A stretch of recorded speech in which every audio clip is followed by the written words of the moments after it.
So the topic, for today's discussion is it's an MLA report on Khalistan terrorism and Canada. And we have distinguished speakers today. One of them is Terry Milowski. He's a veteran journalist with 4 decades of experience with CBC TV News. I have, Lord Rami Ranger. He's a distinguished member of UK House of Lords.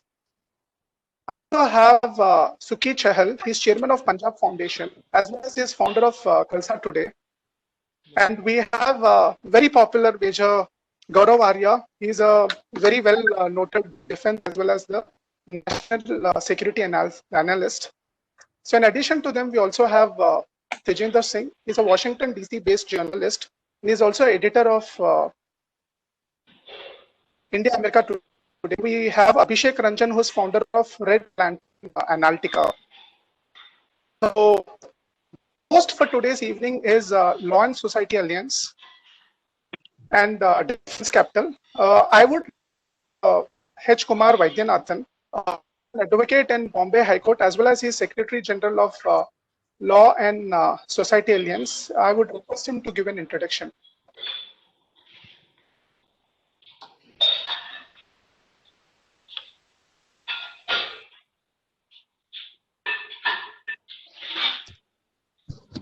Thank you very much. Am I audible? Yes. Yeah. Namaste and Sat Sri Akal. Thank you very much. I'm deeply privileged to introduce the two hosts of today's event, Law and Society Alliance and Defense Capital. Law and Society Alliance, headquartered in New Delhi, is an independent, nationalistic growth organization and is a think tank, providing legal and knowledge intervention on issues of national security, human rights, issues of terrorism, narcotics, legal reforms, legislative reforms, financial inclusions, policy making, etc. It is strongly committed to promoting social harmony and peace. Law and Society Alliance organizes seminars, webinars, training programs, and strive for solutions to discuss issues of national importance. And Law and Society Alliance is conducting regular training and learning webinars on various issues on subjects of legal, finance, medical, etc., even from their Bombay chapter as well. Our co-host for the event, Defense Capital, which has 242,958 already, is going to be a major reporting site for issues of defense, national security, aerospace, maritime, trade, and market, provide you the most accurate quality news at the right time. Both Defense Capital and Law and Society Alliance have partnered to conduct various successful webinars like India's non-military option for Pakistan occupied Kashmir, revisiting One China policy, data as a weapon, China's invasion through mobile apps and 5G, human lives matter, human rights of Gilgit-Balochistan, then rhetoric versus reality. And Law and Society Alliance also has come out with a comprehensive report on the human rights violations of Gilgit-Balochistan. I strongly urge you all present today to check out the YouTube channel for the past events of Law and Society Alliance and Defense Capital. And do not forget to like, subscribe. Even today, the two hosts have come out with an issue which needs much discussion and understanding, and we have eminent speakers, experts in this regard. So back to you, Vijay, for further progress in the event, and thank you to all once again. Jai Hind. Rework add చేసాము దాంట్లో additional test cases మళ్ళీ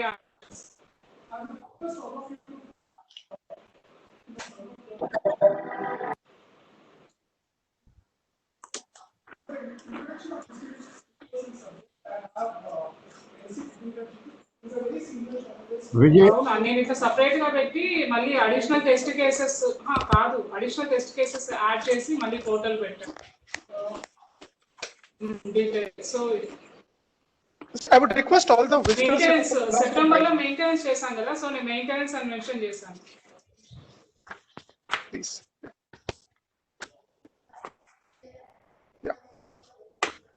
So I apologize, I would like to repeat it again. See, for the introduction of speakers and subject, I have NC Bipindra Ji. He's a very senior journalist specializing in national security and defense affairs. And he's editor of Defense Capital. He's also an advocate in Supreme Court of India and High Court of Delhi. And he's also chairman of Law and Society Alliance. So, Bipindra Ji, it's all yours. Thank you, Kapil. Thank you for this opportunity, and it's always a pleasure to be amongst eminent people and intelligent persons who can provide us and share knowledge with us on various issues, global issues and national security issues. Today we have some very eminent speakers who are part of this event today. I apologize for all the technical glitches that have happened, and also because of the noise that is happening in the background. We'll try and mute everybody as soon as possible. Just allow me this time to just introduce the speakers. We have today the author of this MacDonald Laurier Institute's report from Canada, Terry Milowski. He's a very senior journalist. He's a veteran journalist. He has visited India as a student in 1967, and he has also interviewed the then Prime Minister Indira Gandhi, and since then he has been in India during TV news. He has covered major events such as the Air India bombing, and in 1986 he became the first Middle Euro chief. In 1997, he won the German award for reporting on the 1997 APEC summit. He has since retired as the CBC senior correspondent in 2016 and returns occasionally as a guest host on CBC's Power and Politics. He is the author of the report on which we are hosting this debate today. The report that he submitted is called as Khalistani, a project of Pakistan. And today's topic, as Kapil has already mentioned, is Khalistani terrorism and Canada. Welcome, Terry, to this event. Thank you for being part of this event and accepting our invitation to be here today. The next eminent, thank you. I'm very glad. The next eminent speaker today is Lord Rami Ranger. He is a member of the United Kingdom's House of Lords, and he's also founding member of the Hindu Forum of Britain and chairman of the Pakistan, India, and UK Friendship Forum, and also the British Sikh Association.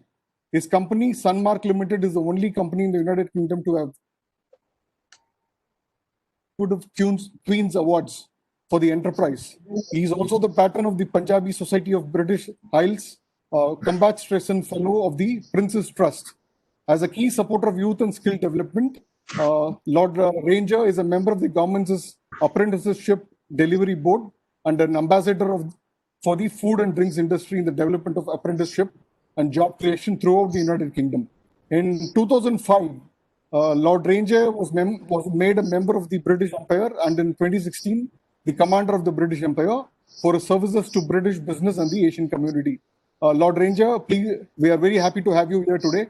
Thank you for joining us and to be speaking at this event today. Our next speaker is Suki Chahal. He's a very good friend from California in the United States. Thank you to Suki for joining us at 5:30 a.m. in the morning. I know it's you have been kind enough to agree to join us today. Suki is a key Sikh voice in the Western world and is based in the United States. He is the chairman of Punjab Foundation and founder of the Khalsa Today, which is a very interesting publication which all of you need to check out. Thank you, Suki, for joining today. Our next speaker is a very prominent Indian personality, Major Gaurav Arya. It's my proud privilege and pleasure to have. He's a former Indian Army officer who moved to the corporate world and then to the Indian media. He's quite a popular defense and national security analyst in India, and his television shows are chartbusters in the Indian media. Thank you, Gaurav, for joining us today, and we are very eager to hear your views on this subject today. We also have some eminent personality who will be, joining and kind of speaking today. Tajinder Singh is a Washington, D.C. based journalist, and he's the editor of India America Today. It is an Indian community-focused magazine in the United States. He is also the foreign correspondent in the United States of India for India's largest Hindi newspaper, Dainik Bhaskar. Tajinder, thank you for joining. It's a pleasure to have you. We also have Abhishek Ranjan. Abhishek is the founder of Red Lantern Analytica, which is an international affairs observer group. This group is a partner of Law and Society Alliance. Abhishek, thank you for joining. I now have the privilege of introducing the subject. All I'm going to do is just introduce the subject based on what MacDonald Laurier Institute had put out about Terry's report, which is a storm in the Khalistani world, and it has taken them by storm. Thank you, Terry, for this report. It's a very interesting report that brings out an issue that the world knows, but nobody wants to talk about. But you have made it a public document, and it's a very interesting document that needs to be read by each and everyone interested in global terrorism and on Indian national security and Canadian national security. So just to introduce, I'll just spell out what the institute to which Terry belongs has talked about this report. The report says in 2018, an international lobby campaign advocating for the independent Khalistan successfully removed references to the Sikh Khalistani extremist ideologies and movements from the Canadian Ministry of Public Safety's public report on terrorism threat. In response, the federal government there took the unprecedented step of amending its national security statement, placating a vocal domestic constituency and replacing the original language with extremists who support violent means to establish an independent state within India. Basically, they removed the term Khalistan and Khalistani from the report. In the ensuing domestic debate that happened, the more important issue was obscured. This was also the first time that Canada's national security community elevated violent extremes into a top 5 threat to Canadian national security. It's a very interesting thing that has come out from this report. It's a very serious issue that needs debate. Also in the MLI publication, Khalistan Project of Pakistan, Terry researches the Khalistan movement and discovers its reality as a geopolitical project nurtured by Pakistan, this movement threatens the national security of Canadians and Indians. It's a very interesting report. I want to stop here because the debate is going to be all about this report, and Terry is here to speak about it. So I don't want to, overload you with all the information beforehand. So it's my proud privilege to welcome all of you here and also to introduce the subject and also take up this subject for debate and discussion today. Kapil, I hand over this to you. Thank you, everybody, for this opportunity. Thank you so much. Thank you so much, Bipindra, for such a wonderful introduction on the topic. And I'm sure we're going to have a great discussion. So before we start the presentation, I would again like to request all the visitors to make sure that your mic is on mute. And would also request if you have any questions, please type it in the chat box. And let me just brief you about the structure of today's presentation. Each speaker will be given 12 minutes. And after 10 minutes, I'll be interrupting you. And 2 minutes is wherein you can actually conclude your remarks. So I would now request Terry Milowski, to start his presentation. Well, thank you very much for the invitation. I'm very pleased that you organized this. Although I must say that I'm surprised. When I originally wrote this article, I expected about 8 people to read it, all close relatives. But instead, it seems to be approaching 8 million. I don't know what happened, but something happened. I guess it put the cat among the pigeons. One of the, I won't go on too long by way of introduction, but because I'll find out, probably learn more from you than you will from me. But I'll just make a few brief remarks just by way of dealing with what you might call the frequently asked questions. One in which I'm often asked is, do I work for the Indian government? The answer is no. Another that I'm often asked is, why, Terry, are you still so concerned and exercised about this story of all things after so long? The Air India bombing, which got me started on this, was 35 years ago. Take a break, Terry, it's over. Unfortunately, it's not over. And I'll mention the thing that convinces me of that, and that is that today and every day there is a continuing atrocity in Canada at a very important Gurdwara, not a backstreet Gurdwara, in the second largest city in the great province of British Columbia on Canada's west coast, where they put up and display on the outside of the Gurdwara a large blow-up picture, permanently affixed, of Tajinder Singh Parmar, the mastermind of the Air India bombing. And they hold him up as a great Shaheed, a martyr of the Sikh nation, a hero of the Sikh people, a model for Sikh youth. So they spit upon the victims of the Air India bombing, the 331 who died, 329 on Air India Flight 182, and 2 Japanese baggage handlers at Narita Airport. It was supposed to be 2 bombings, and the Japanese bomb went off early as it was being moved to another Air India flight. So it was supposed to be 2 bombings on opposite sides of the world, a spectacular demonstration of the power of the independence movement. These posters, to be blunt about it, annoy me. The question arises, who are these people who still 35 years later think this guy was a hero?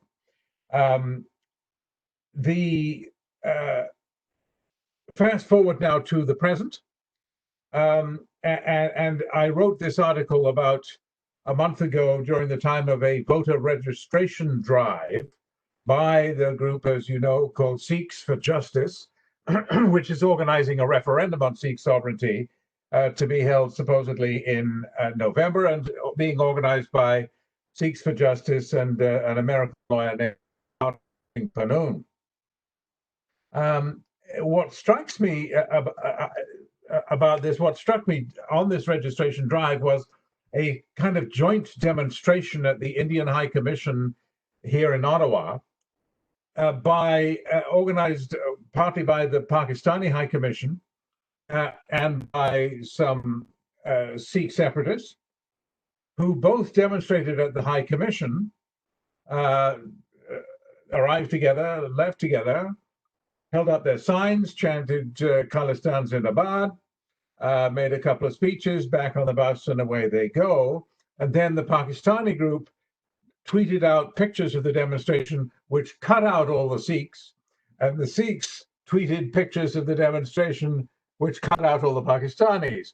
And it's just a kind of interesting dynamic there. And I started to think about the relationship between the two, and the incredible disconnect, which I could not explain, between the undying loyalty to Pakistan, which is pledged by Panoon, who, as you know, has pledged his alliance with China against India and with Pakistan against India, written to Imran Khan to pledge that Khalistanis will fight for Pakistan in any conflict with India. So they have this undying loyalty to Pakistan at the same time as real Sikhs in real Pakistan still suffer ongoing discrimination, forced conversions, attacks on Gurdwaras. It's like partition is not over. It still continues for Pakistani Sikhs. And that is why their population has declined so rapidly from what was once a couple of million to, I don't, the figures are hard to come by, but maybe 10,000 now. So then I started to look, when thinking about this disconnect, I noticed a map of Khalistan, which was produced by the Man Amrita, a splinter group of the Shiromani Akali Dal, the Man group, which shows a very ambitious nation of Khalistan, extending not just to Punjab, but to several other Indian states and even incorporating New Delhi. Except that this very ambitious agenda evaporates when you look to the Pakistani side of the new border, which is the same as the old border. because this map of Khalistan does not claim a single inch of Pakistani territory, notwithstanding that in today's Pakistan, we have Lahore, where Ranjit Singh ran a Sikh empire, or Nankana Sahib, the birthplace of Guru Nanak himself. Not included in Khalistan. Why is that? There's another question.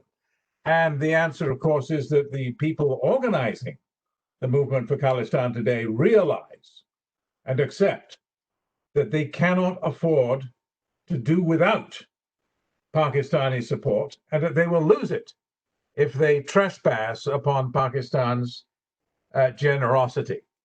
So they know which side their bread is buttered. Finally, let me just mention very quickly in conclusion a couple of notes on the reaction to this article from let's call it the separatist lobby, if you will. And one striking thing that I'll call to your attention is that although there's been a let's call it a vigorous reaction, I've been called everything from a Indian stooge to a racist, which is sadly nothing new. But the most striking thing about it is that although there is this hail of vituperation, insults, attacks upon me and upon the MacDonald Laurier Institute for publishing this infamous work, there is to date no dispute by our critics of what the report actually says. There is no dispute that without Pakistan, the Kalastanis would be in big trouble. And that Pakistan has always backed the Khalistan movement. There is no dispute that currently there is a great lack of support. I won't say zero, but I mean, if you look at the election results, the last Punjab election, where that splinter group of the Shiromani Akali Dal got 0.32% of the vote, 1/3 of 1% of the vote, and was the only separatist party in the race. Well, you conclude that if it's not zero, it's getting pretty close, isn't it? So there is no dispute about the conclusions of this article yet emerging from our critics. They've had a while to think of one if they want to have a dispute, but so far nothing. So I don't know whether to take that as a confirmation or as an insult that they're not paying attention. I'm not sure which it is, but I'll let you judge. So thank you. I apologize for taking so much of your time.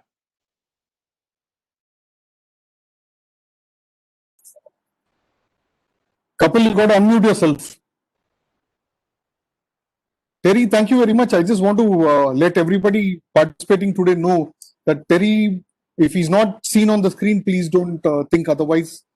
He needs to go and take care of his eye, which needs to be medicated frequently. So, please excuse him. If you don't see him on screen, it means he's just attending to his eye. My audio will still be on. Yes, yeah, sure. Thank you so much, Terry, for the fantastic insights. And you're right, Khalistan is a threat not only to India, but also to Canada. And great, research and a fantastic, report. To request Honorable Lord Rami Ranger to give his insights on this. Thank you very much for Vijay and Bipindra for organizing this event. It is actually the result of the remarkable research by Terry Milowski. Terry, we are very grateful and indebted to you for this very timely report, which sheds the lights on the hidden agenda of the Pakistan government for the Khalistan. And because the report is from a non-Indian, it makes the credibility much more.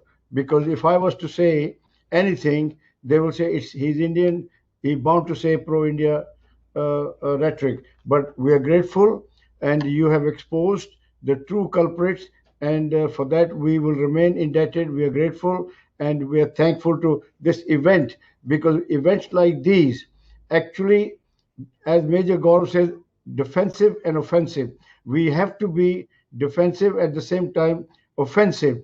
Major Gaurav used to shoot with live bullet. Now he shoots with the camera, which is even more effective because it goes all over the world. His reach has become global, and he's a great ambassador of our Mother India. So I salute him and all the other panelists who are there out of their commitment to Mother India. So I would like to start by saying, first of all, the Khalistanis are an insult to their gurus because they are totally misguided and confused a lot because they are influenced under the finances or whatever of the foreign powers.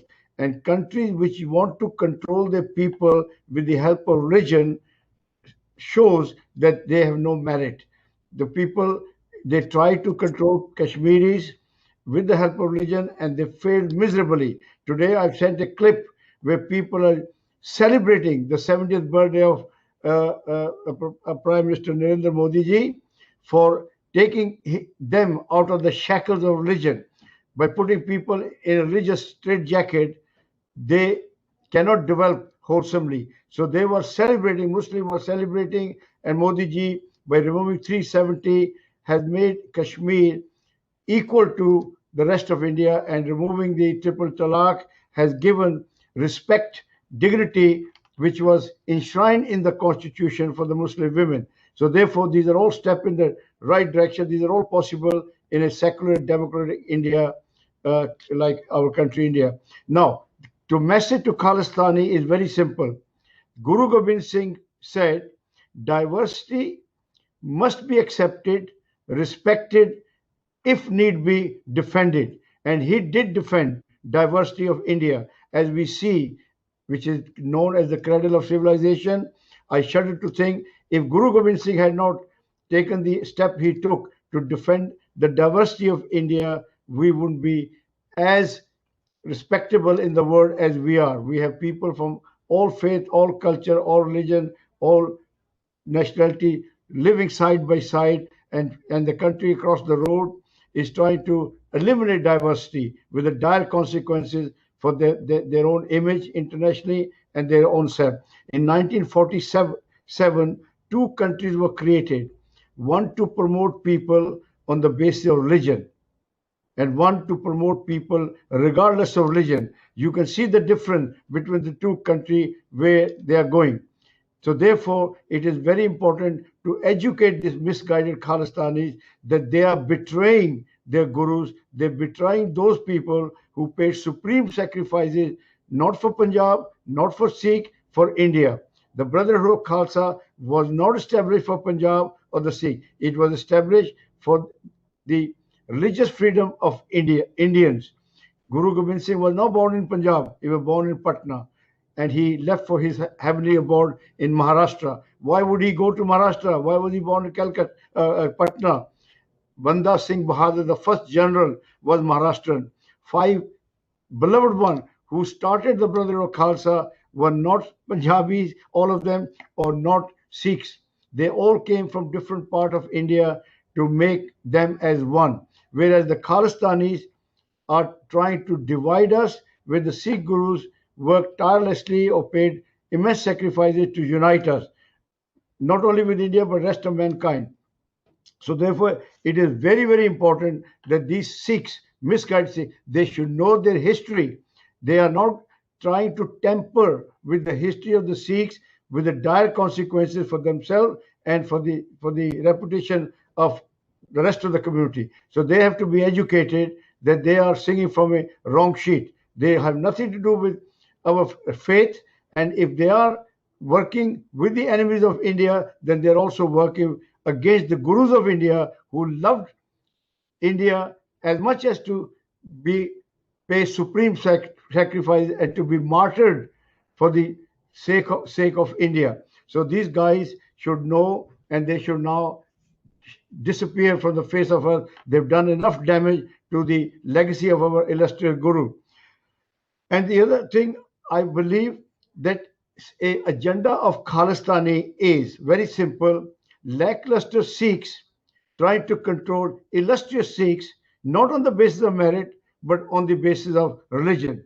That is a very, very easy way to control people, as you can see in the absence of merit. Why don't they rule the entire India? Why, as gurus have asked, this India is our country. Why don't they control India on merit? People will love them if they are on if they rise on merit rather than on violence, hatred.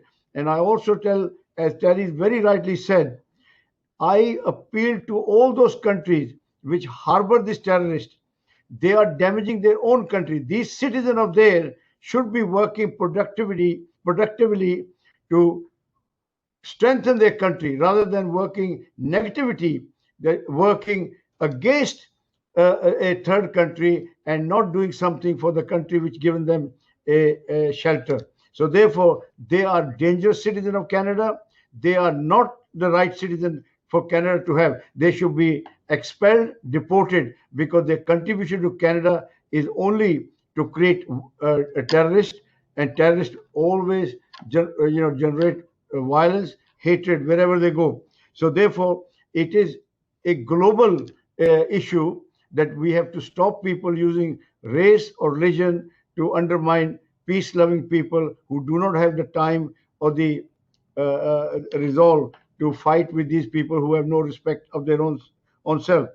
And if they want to start with Khalistan, they should start with number one. Start liberating the birthplace of their Guru Nanak Dev Ji, who was born in a place which is now part of Pakistan, Nankana Sahib. They should start with the basic. Step A, how can a sovereign Khalistan can be without having the birthplace of Guru Nanak, the founder of Sikh faith, in the hand of a foreign power? So they should start and reclaim Lahore, as Major Gaurav always said, that without the capital of Khalistan in Lahore, that will be a totally wrong rewriting the history. Maharaja Ranjit Singh, the kingdom was, as Terry said, was from Lahore. So they got to start from the step one, liberate Nankana Sahib, then come back to liberate Lahore, and then come. India government will support them if they start from the right angle. The government of India will say, go on, get your heritage. Your 350 historical gurdwaras are lying there, where gurus were born, guru lived, guru preached. Go and get them first. Then we will give you Khalistan on a plate. Start with the easy question first. The difficult question is getting anything from India, because India is no longer a fragmented, a divided country. India is united. It has one of the largest armed forces, very strong economy, and you will not be able to take an inch of India. Chinese are trying, Pakistanis have tried with 3-4 wars, and they have destroyed their own economy. Kashmir has proved to be a poison chalice for Pakistan. They lost half of their country, Bangladesh. They destroyed their economy. They produce terrorists who are working now against their own country, and they're always bomb blast in India. There is a proverb: he who rides a tiger can never dismount. The country created on the basis of religion, religious hatred, are now tearing apart itself on the basis of that hatred. Have you seen a huge procession against Shia Muslims in Karachi? I was shocked that they belong to a religion of, they should be working together, but their hatred is so much they don't spare even Ahmadiyas, even Ismailis. They are there to eliminate diversity. In the word of my late father, India's diversity is like the color of a rainbow. Its charm will diminish if one is removed. He always pleaded that we must first and foremost consider ourselves to be Indian, then follow any religion for peace of mind. The India's unity must come first and every time for our own good. Otherwise, we will be fighting on the basis of religion. Do we want to bring that religion into disrepute? What kind of religion teaches us to hate our fellow human just on the basis of religion? That is bringing the religion into disrepute. I think the program like you are doing, and I would like to see more of these programs broadcasted and bringing these people shame, because they are disgrace not only to themselves, to the families. the parents they produce such evil people, and also disgrace to their country where they were born, and disgrace to the country where they're living. So therefore, offensive in the name of Major Gaurav Arya, we have to be offensive, and we have to reach wherever they are, and we have to expose them. And we are grateful to Terry. Terry, you have done a sterling job. You have given us the confidence that we are on the right path, and now we know who are the people behind all this Khalistani Kashmiri movement. Their agenda is sinister agenda. Their agenda is not to develop their economy. Their agenda is not to empower their people. Their agenda is not to become a peaceful force in the world, benefiting everybody. The agenda is religious hatred, violence, more religious hatred. How far can we take religious hatred? Yes, this is ridiculous. In our Sanskriti, in our ancient time, our forefathers said, Vasudeva Kutumbakam. We are living in a global world, village. The world is a global village. So therefore, we have to conduct ourselves in such a way that our lives benefit other people. We are not here to destroy. We are not here to damage anything. We are here to strengthen the fabric of society and bring peace and prosperity wherever we go. A terrorist, if God forbid, if they ever get power, they will eliminate all those people who are more intelligent than them, more educated than them. They will only rule with violence, as you can see. Therefore, please, I join all of you in thanking you, and I also want you to have more program, more robust condemnation of all those misguided fools who are taking money from foreign powers to work against their own mother. What kind of disgrace, lowest of the low, these people are. I have no word to condemn them. All I can say is, may God give them some sense to realize that when you promote a bad cause, you destroy your own image, you destroy your own credibility. But if you promote a good cause like we are promoting, we promote ourselves, we promote our families, we promote our community. So that, therefore, on that note, I think I've taken far too much time, but the passions are so strong, I can speak of for another 1 hour, but I know time is, so Jai Hind. Thank you so much, Lord Ramir Ranger. Fantastic. You're absolutely right.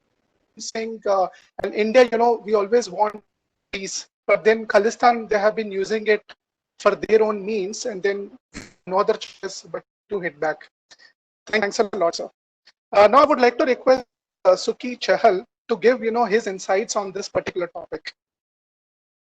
Vijayji, thank you very much. First of all, Guru Gobind Singh Ji said, De Shiva Varmo Ehe, Shubh Karmante Kahu Nadu. So I'd like to start from here. Thank you very much for giving me this opportunity. Before I make another comment, and so I was making a note what Mrs. Terry said. Ms. Terry mentioned regarding the Gurdwara in Surrey and the referendum, Mr. Pannu's referendum, and their undying loyalty toward Pakistan. And before I comment on that one, because Pakistan, I don't know actually, so why we even trust these people, and especially the ISI, the army, and the Pakistan government. And I have so much love for the people of Pakistan, by the way, for the music, for the food, and but when it's come to the ISI and their anti-India or anti-Sikh the activity, I have a definitely big resentment for that. These are the same people, those used to say not only like what they are doing in Kashmir, what they are doing in Punjab, what they have done, they have destroyed my Punjab. And they have destroyed, actually, so Punjab was the #1 state, and now see what is happening. The youth of the Punjab doesn't want to stay in the Punjab, and they want to get away from there because of the activity of these rascals and supported by the Pakistan. That's #1. The same Pakistan used to deny that we have nothing to do with even the 9/11 happened inside America. I am proud to be Indian, and also at the same time, I'm proud to be American. whatever the terrorist activity happened in America, actually, so they used to deny that they have no hand. And now the whole world knows where the American forces found the Osama bin Laden and who was hiding. And they were denied. This is what they did actually, because, okay, so we have nothing to do.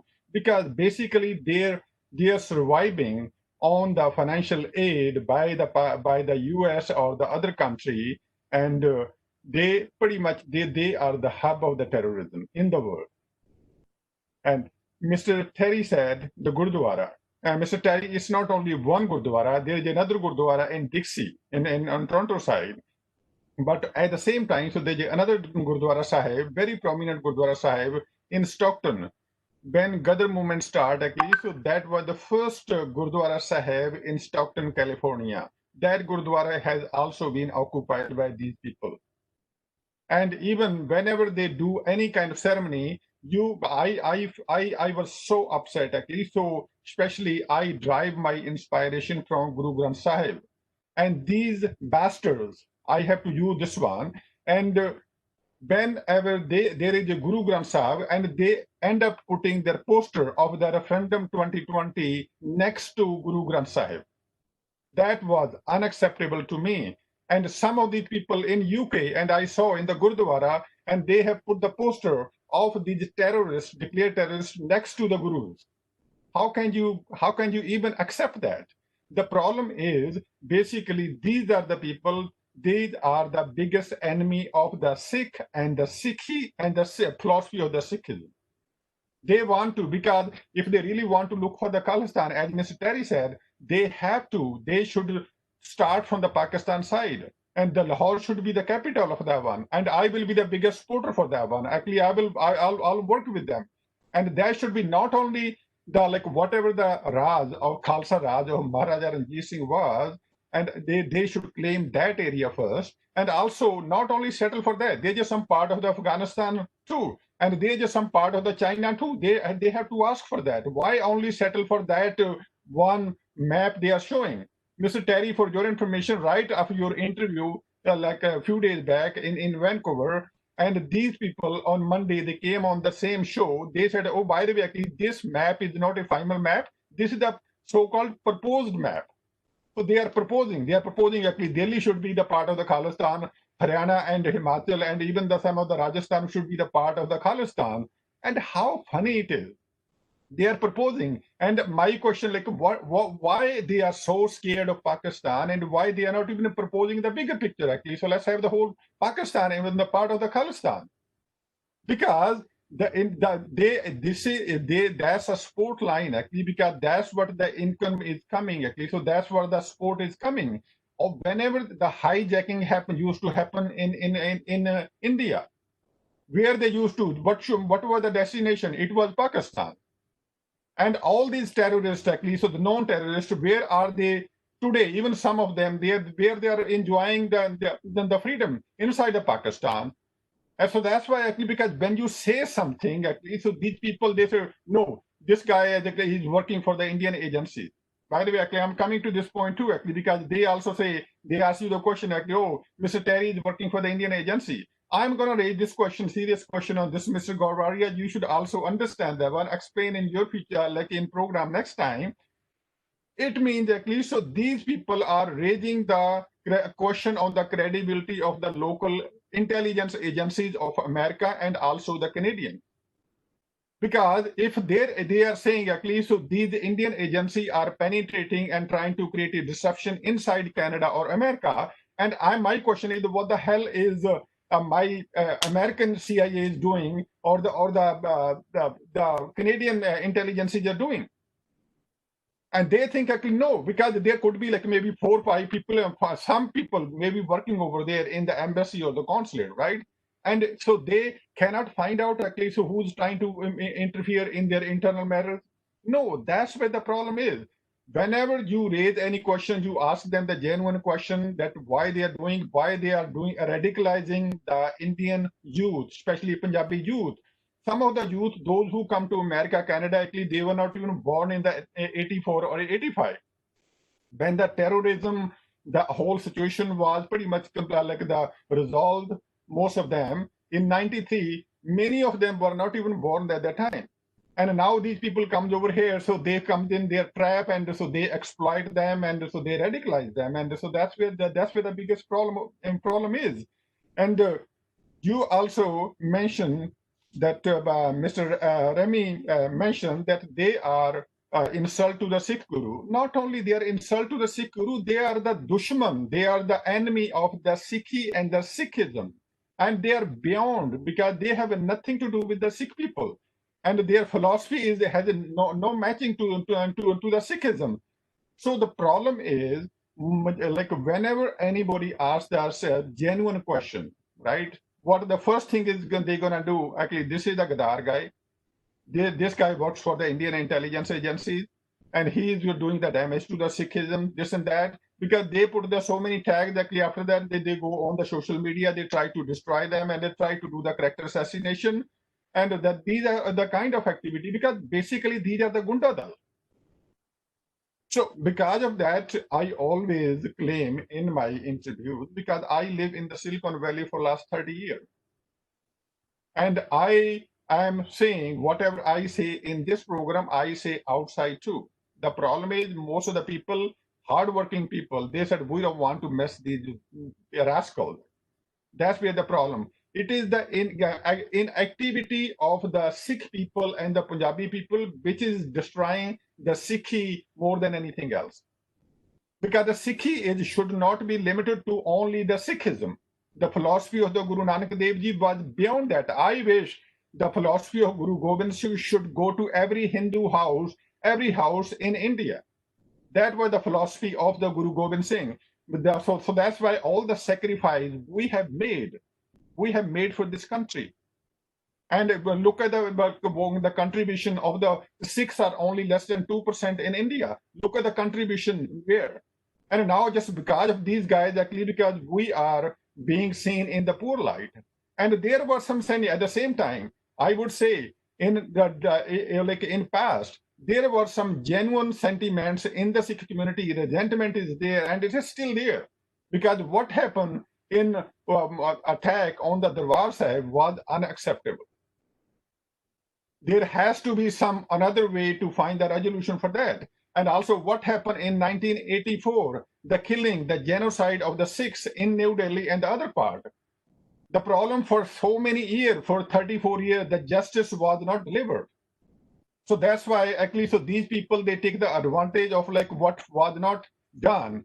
So now, but at the same time, we always say, because we want to work with the government of India, we want to reach out to them. Whenever we want to reach out to them, then they claim that, oh, so these are the Gadar, they are working with the government of India, this and that. Because without working with the government of India, you cannot find the solution of the outstanding issue the Sikh people, the Punjabi people are facing abroad. And now I really appreciate actually the government, the BJP government, and whatever they have done recently since they have come in the power, and they have done a remarkable job. And all these Khalistani, they're like even the Pakistan, trying their best to suppress the people like me and everybody, those who are raising the genuine question, so that we don't work closely with the government of India. Now the government of India, it is a part of the record actually. So 550th birthday at grand scale of Guru Gobind Singh Ji was celebrated throughout the world by the government of India. And 350th birthday of Guru Gobind Singh was celebrated throughout the world. Opening of the corridor, Darbar Sahib, and eradication of the blacklist. People were suffering for almost 30 years, 35 years, and they could not come back to India. And this government, I really appreciate for the Modi government, and they took a very good step, very nice step actually. So now these people, because they came to US, because there was a situation, there was a terrorism over there, they were the victim of that actually. So they came to this country, some because of the genuine, some for the economic reason, they took the political asylum. They were not able to go back. Now this government was able to open the channel for them. They were able to issue the passport them. So that's why even some of the conviction has happened in the 1984, like Sajjan Kumar and all these some of these guys. And I really, through this medium, I want to convey the message. I want to request to the government of India and the concerned party that like this should not be happen. This should not. That chapter has not closed yet. And if you see what the Israeli people are doing, I inspire the like I always derive my inspiration from these people. And during the Holocaust, they are still finding the people who were who were responsible for that. And we should not, as a Sikh, even as a government, should not stop it over here, actually, because we have to find all these people and we have to convict them. And also the political prisoner, those who had served their sentence, and they are being released. And also, like in Afghanistan, lately, 25 people were from the Sikh community were killed by these terrorists. And we reached out to the government of India with other organization, and government of India has accommodated under the CAA in New Delhi. At least, so these people are coming over there. And this government has waived the GST on the langar, which was a big issue over there. And also, so that's why accommodation of the maximum, so many people in the ministry, right? Having only the few ministers, like the MP, and having so many ministers in the central government, it is a big deal. So that's why I really want to say the dialogue has to be open. There has to be a dialogue. Without a dialogue, we cannot resolve the other outstanding issue. So that's why their problem is because they don't want to have a dialogue, because once their dialogue start, and they will have to answer the question, and they don't have an answer. Even they do not have an answer to Mr. Terry's report. So that's where the problem, because they don't want to pinpoint, because whatever Mr. Terry mentioned in that report, they don't want to talk about it. And they don't want to the person who was responsible for killing more than 300 Canadians. That was the biggest terrorist activity before the 9/11.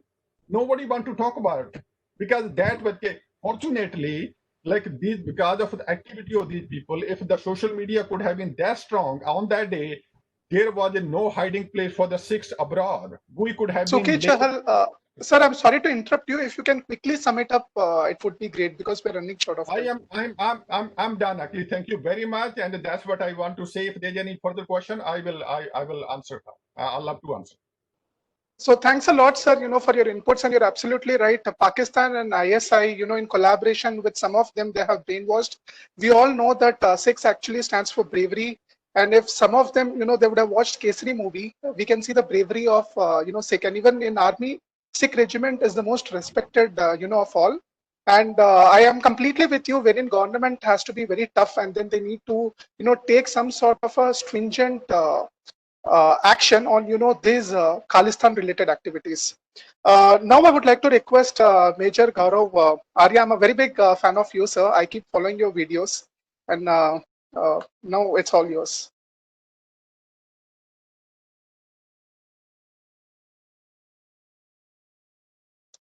May I request Major Gaurav Arya? Gaurav, you got to unmute yourself, please.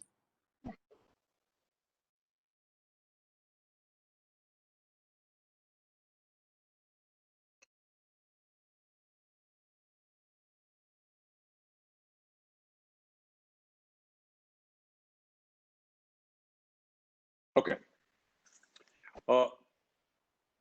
Thank you very much, Vipindra, for inviting me. It's a great pleasure and honor. I'd like to thank Mr. Terry Milowski for writing that report. I don't think he realizes what a huge favor he has done to all of us by writing that report. This is something very, very close to our hearts, and he has surely touched an emotional chord. Lord Rami Ranger, he has been fighting this battle alone, and I'm so much in awe of him. And of course, Chahal Saab is fighting the battle all alone, and these people, deserve our support. I'd like to start off by saying that one of the reasons Sikhism took birth, one of the reasons it took birth was to defend Hindus from persecution and tyranny. And one must never forget.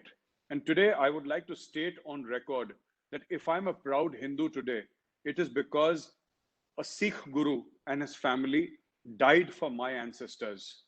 I would not have been a Hindu had they not died for me, had Sikhs not died for my family.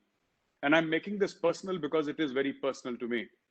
And I would like to thank Sikhs all over the world, because not just your bravery, not just your large-heartedness, also your sense of sacrifice and your sense of history, which is why Hinduism is alive in India.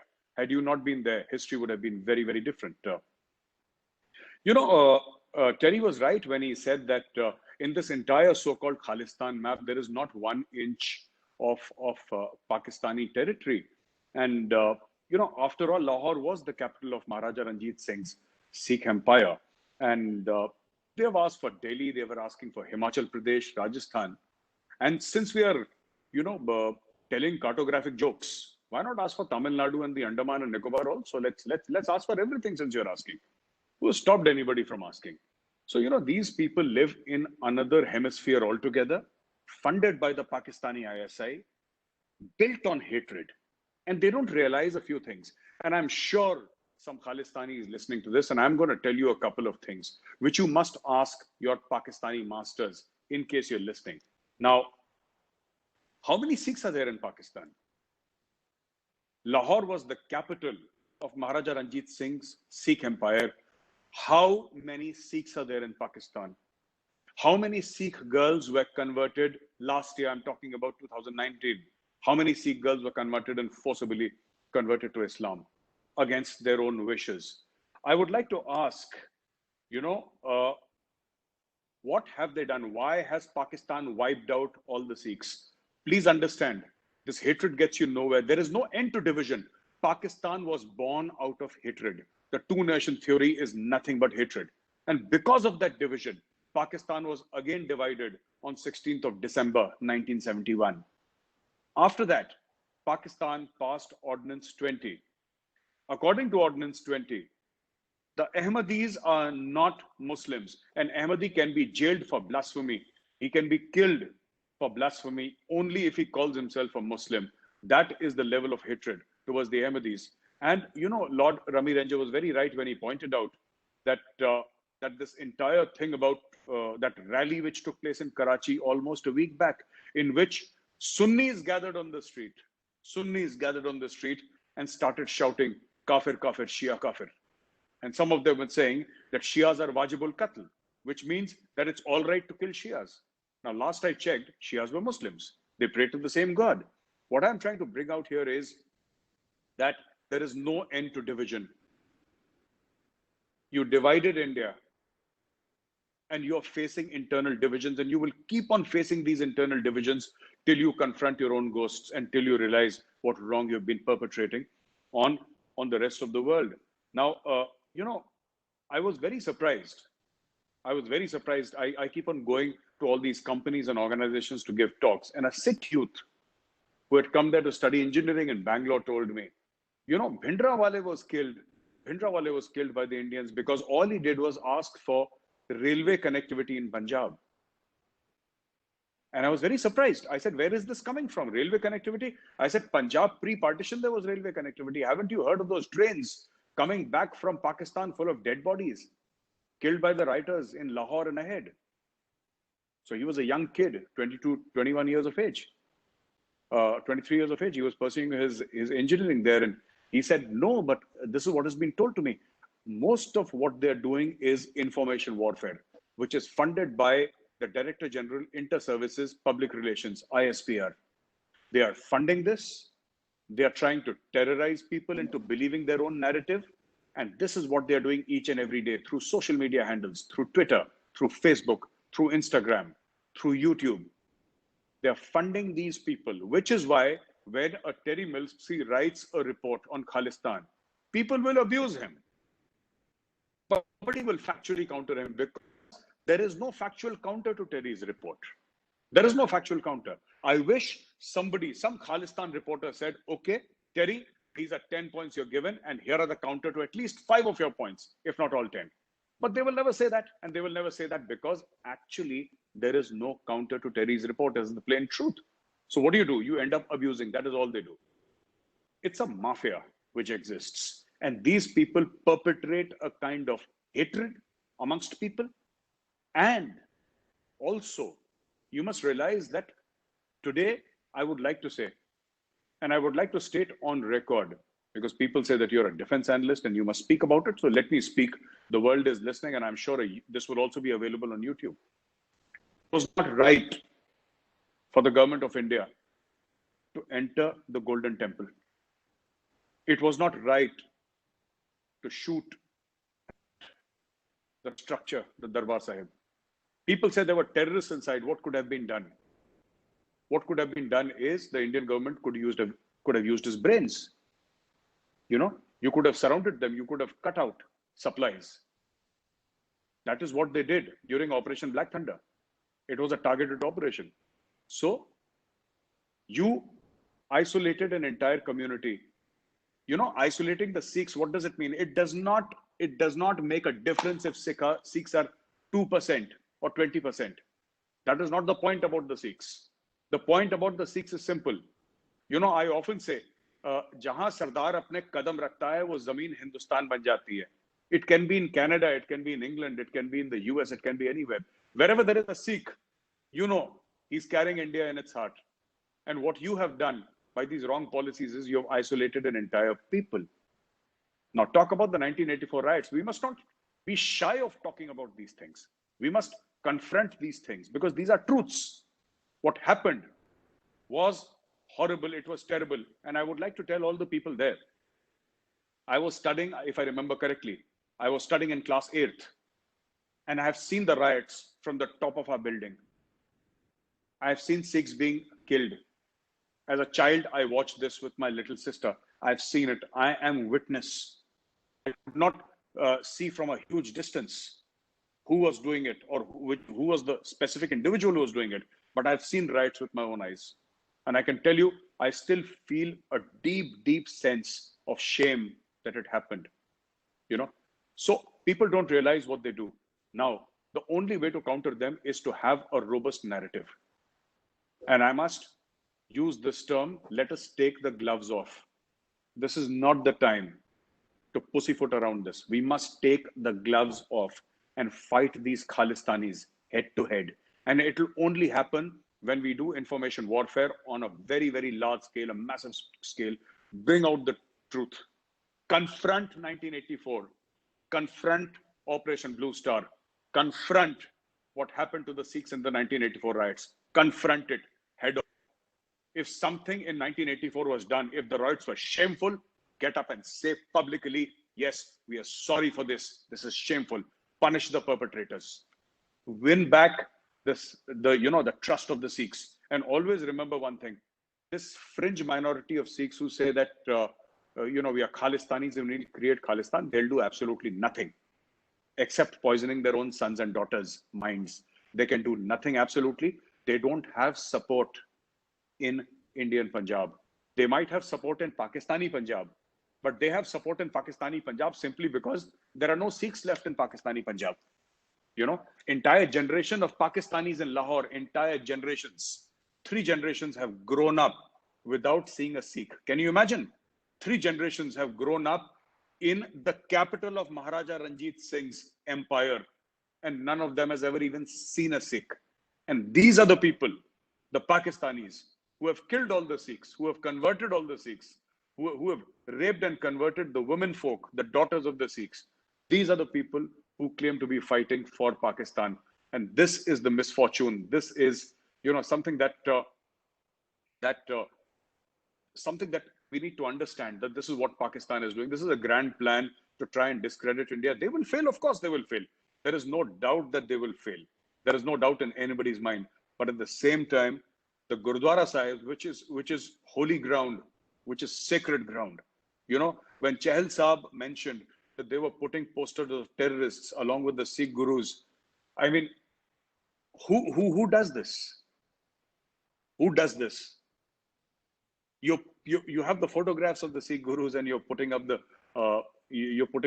photographs of terrorists, which means that you're putting up the terrorists at the same pedestal, at the same level of the Sikh gurus. Now, this is blasphemy. This is actually blasphemy.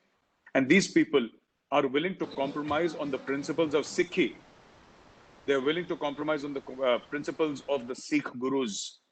They're willing to compromise on the principles of Guru Gobind Singh Ji Maharaj, just because Pakistan is giving them money. This is the true face of the Khalistanis. And this is the true face that must be exposed each and every single day. And that is how they will come down. Thank you very much. And thank you for giving me this opportunity to speak with you. Jai Hind.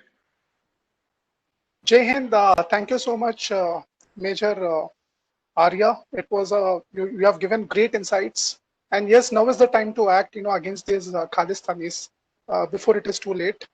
So I would like to now, start the question and answer sessions. So first, Bipindra ji, you have, would you like to ask a specific question on how should we go about as far as this Khalistan issue is concerned?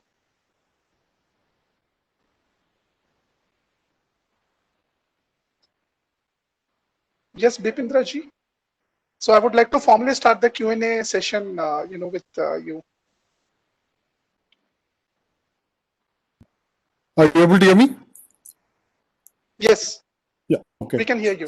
Yeah. Okay. So my first question is to Terry. We in India, we would like to understand the kind of political clout that the Khalistani elements enjoy in Canada, particularly because we see a couple of sympathizers of Khalistan being part of the government in as ministers in Canada. And what is the kind of political clout do they enjoy? And what is the political reception to the Khalistani movement that is spearheaded by some elements, extremist elements from Canada? Could you just throw some light on that for the Indian audience, please?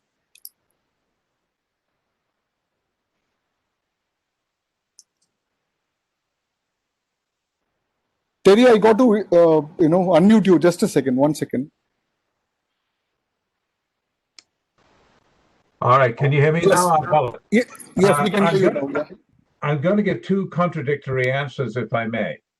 One is that the fact is that even today, despite a record of it blowing up in their faces, some politicians, I will say a few politicians in selected ridings with high population, British Columbia and in Ontario, do benefit by agreeing with the approach of some Khalistani organizers who come to them and say, look, I can organize 10,000 votes and you may lose the nomination in your constituency if you fail to sing our Khalistani song. And it's easy for them to say, okay, fine, I'll sing your song. I like the idea of a great big block of votes. But on the other hand, I think that India has overplayed its hand by overstating its fate.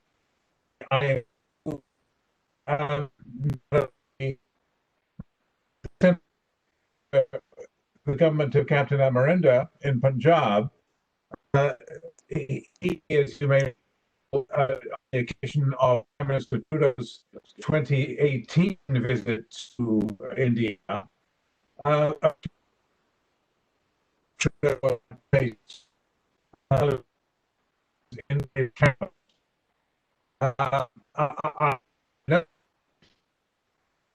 I think there were evidence that, for example, in one case, the defense minister which will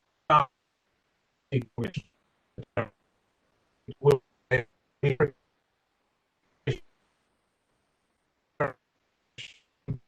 separatism.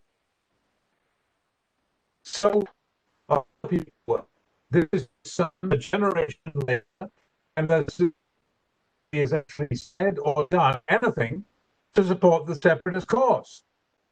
He came under suspicion because his rival for the Liberal Party nomination in that riding was a secular Sikh with no turban and no beard.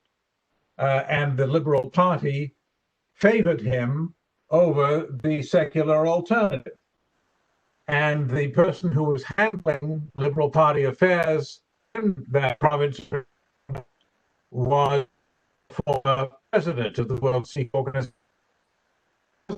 Association with the World Sikh Organization, he was so accused of being a Khalistani, but was.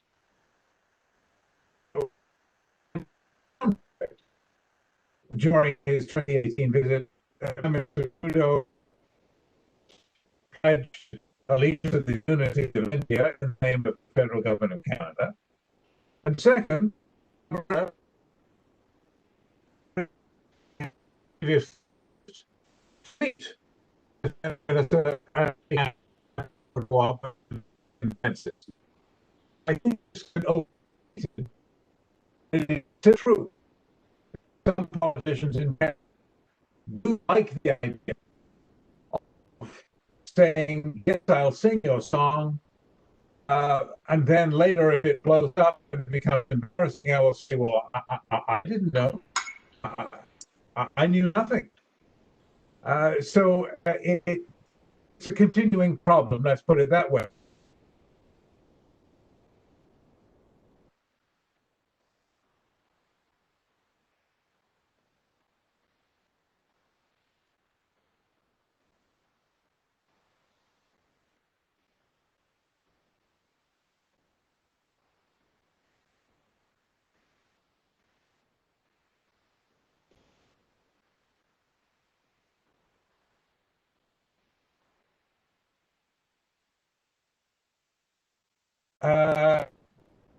He showed a glittering reception for the Prime Minister, at the High Commissioner's residence in New Delhi. He was on the guest list. He'd already been to a party in Mumbai, and it was photographed with the Prime Minister's wife. How did he get in? Well, because he waited into the good graces of Canada. He had good legwork. The street to purpose. He was useful to the choose not to know the terrible background of the violence. Also used in the meeting of Rudolph. So it's an ongoing problem, but nothing pains the family in India victims. Others, as I said earlier, than of the Indian.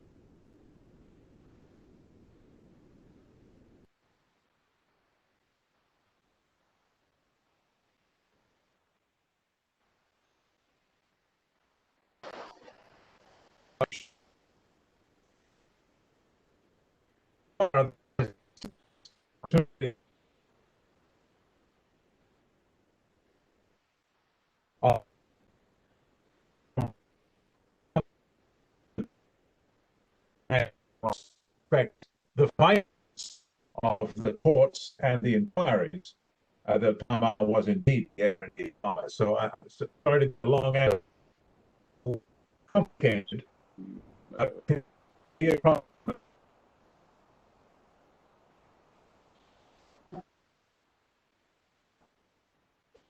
Yeah. So yeah, thank you. Thanks a lot, for answering and for giving some insights. I have a question Kapil, I have to one second. I just have another question to Major Gaurav Arya, and then after that you can carry on with the questions for others. I mean, allow me to ask a question each to the four speakers, if you will. Okay, Major Gaurav Arya, I just wanted to ask you, since you talked about some issues about funding that happens to these Khalistani extremist elements. What do you think are the ways that the funding could be stopped? Terror funding is a major issue internationally, and then the UN is also debating it, and there's going to be some UN resolution regarding that, which is under preparation, and a convention that is under preparation. If you could just throw some light on how the terror funding could be stopped, or how this issue of terror funding could be handled, particularly to the Khalistanis. And you also talked about okay, I think I'll stop here. You can answer this question, and then we'll come back again to another question. Yeah, thank you, Vipindra, for the question. Yeah. The answer is simple. India depends too much on the United Nations and world bodies. If India wants to become a superpower, it's high time India started behaving like a superpower. For everything you want to go and you want to be the good boy and you want to tell people, please speak for me. Who will speak for you when you don't speak for yourself? First, stand on your own feet. People will follow you. That is number one. I often say this, and I've been saying this. It's become a little bit controversial, but let me say it nonetheless, because the Prime Minister also said it in his 15th August speech. It is written in our holy books, Bhai bin hoy na preet. There is no friendship without fear. And this bears reiteration again and again. There is no friendship without fear. You must be willing to put the fear of God in these Khalistanis. There is no nice way to say it. I don't know how to say it. There is no nice way to say it. Plus also, they are generally centered around North America, around the United Kingdom. India must have a very aggressive diplomatic posture and engage with these countries.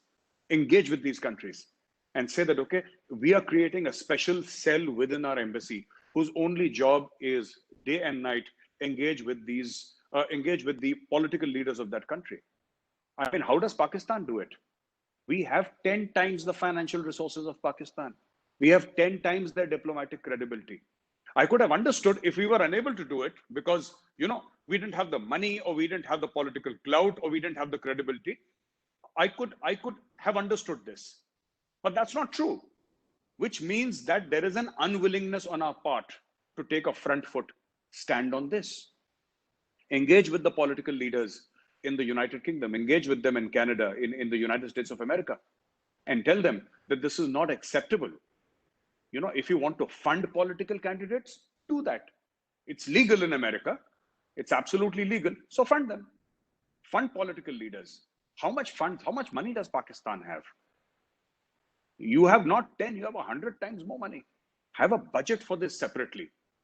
Fund people who would listen to you. And, totally discredit this totally from the root. That is the only way. You need to be extremely aggressive. You can't, we've been playing these tentative shots in cricket. They say that, either you hit it or you don't hit it. If you want to hit it, but you stay back, you'll get out. This is what India has been doing, always very tentative. Get on the front foot, hammer it out of the park, and tell people that we are India, we are an emerging superpower, and it's high time we started behaving like an emerging superpower.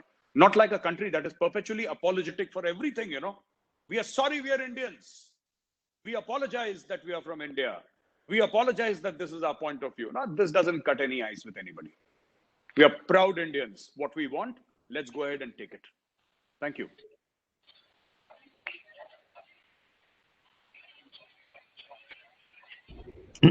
Yes, Bipindra ji, would you like to ask questions to the other speakers as well?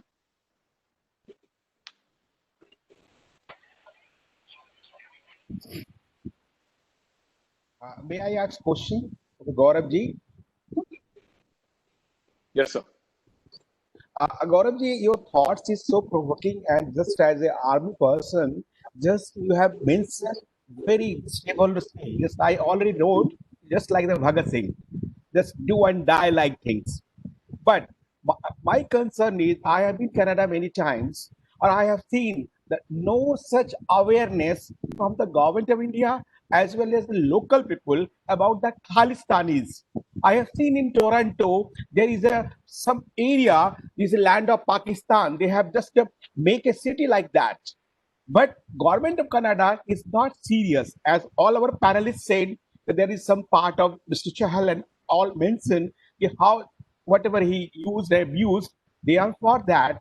But whatever we should do, as we are here for the country like India, that is a Bharat, so how we should think on some model, as Mr. Bipendra is a very noted journalist also, and advocate also, and the organizer of seminar. So thankful to Mr. Bipendra. But we have to make out a plan, something thoughts to counter the so-called Khalistani movement, to counter as well as Pakistan and as well as the anti-India element for our country. My question is that to you and all panelists, Lord Ramachandran, Mr. Chahal, we should take a some out plan that can help the government of India as well as government of Canada also, whatever problems they have been facing now, whatever we have to do. Thank you. Okay. Sir, would you like me to answer, or will somebody else answer? Or should I answer? I don't know. Should I answer? Just depend Yes, sir. on the Yes, sir. host and the and the organizers. Michael, I am just a listener. Okay, What okay, I okay. think I say on Bipendra, YouTube. okay, okay, okay. Bipendra ji, uh, may I may I answer if that's all right with you? Okay, I'll just answer because nobody is responding, so I'll answer. See, there are two things. You said that, sir, Canada does not take these things seriously. Why should Canada take it seriously? Does India take it seriously? If Well, we don't you're take right. it seriously, then why should Canada take it seriously? That is number one. Number two, you see, we become very happy. Indians are very happy. Look at Pepsi, Indra Nui is there. Look at MasterCard, Banga is there. Look at NASA, look at Facebook, look at Apple. This is what Indians keep on repeating. You know what Pakistanis say? Pakistanis say, look at that councillor, he's Pakistani. Look at that member of parliament, he's Pakistani. You're very right. Very right. Pakistan, Agree. because Pakistan does not have the education. Pakistanis do not have the education to make it big in the corporate world or have scientists. So what Pakistanis do is live in ghettos. I did an interview with Lord Rami Ranger, and he brought to light some fantastic facts, and I learned a lot. I keep on learning from him every day, and I was very surprised. So they live in these ghettos, Pakistanis. Each house will have 10 votes, and that is how they go and try to influence the electoral process. I mean, please understand, while your people, your IIT and IIM guys are doing very well and leading the world in technology and being executives of these top companies, which is great for India. We are in NASA, we are in Apple, we are everywhere. There is no doubt. But the fact of the matter is politicians make policies. What is our budget for that? What is our policy for that? That is How important. can we influence Very important. policy?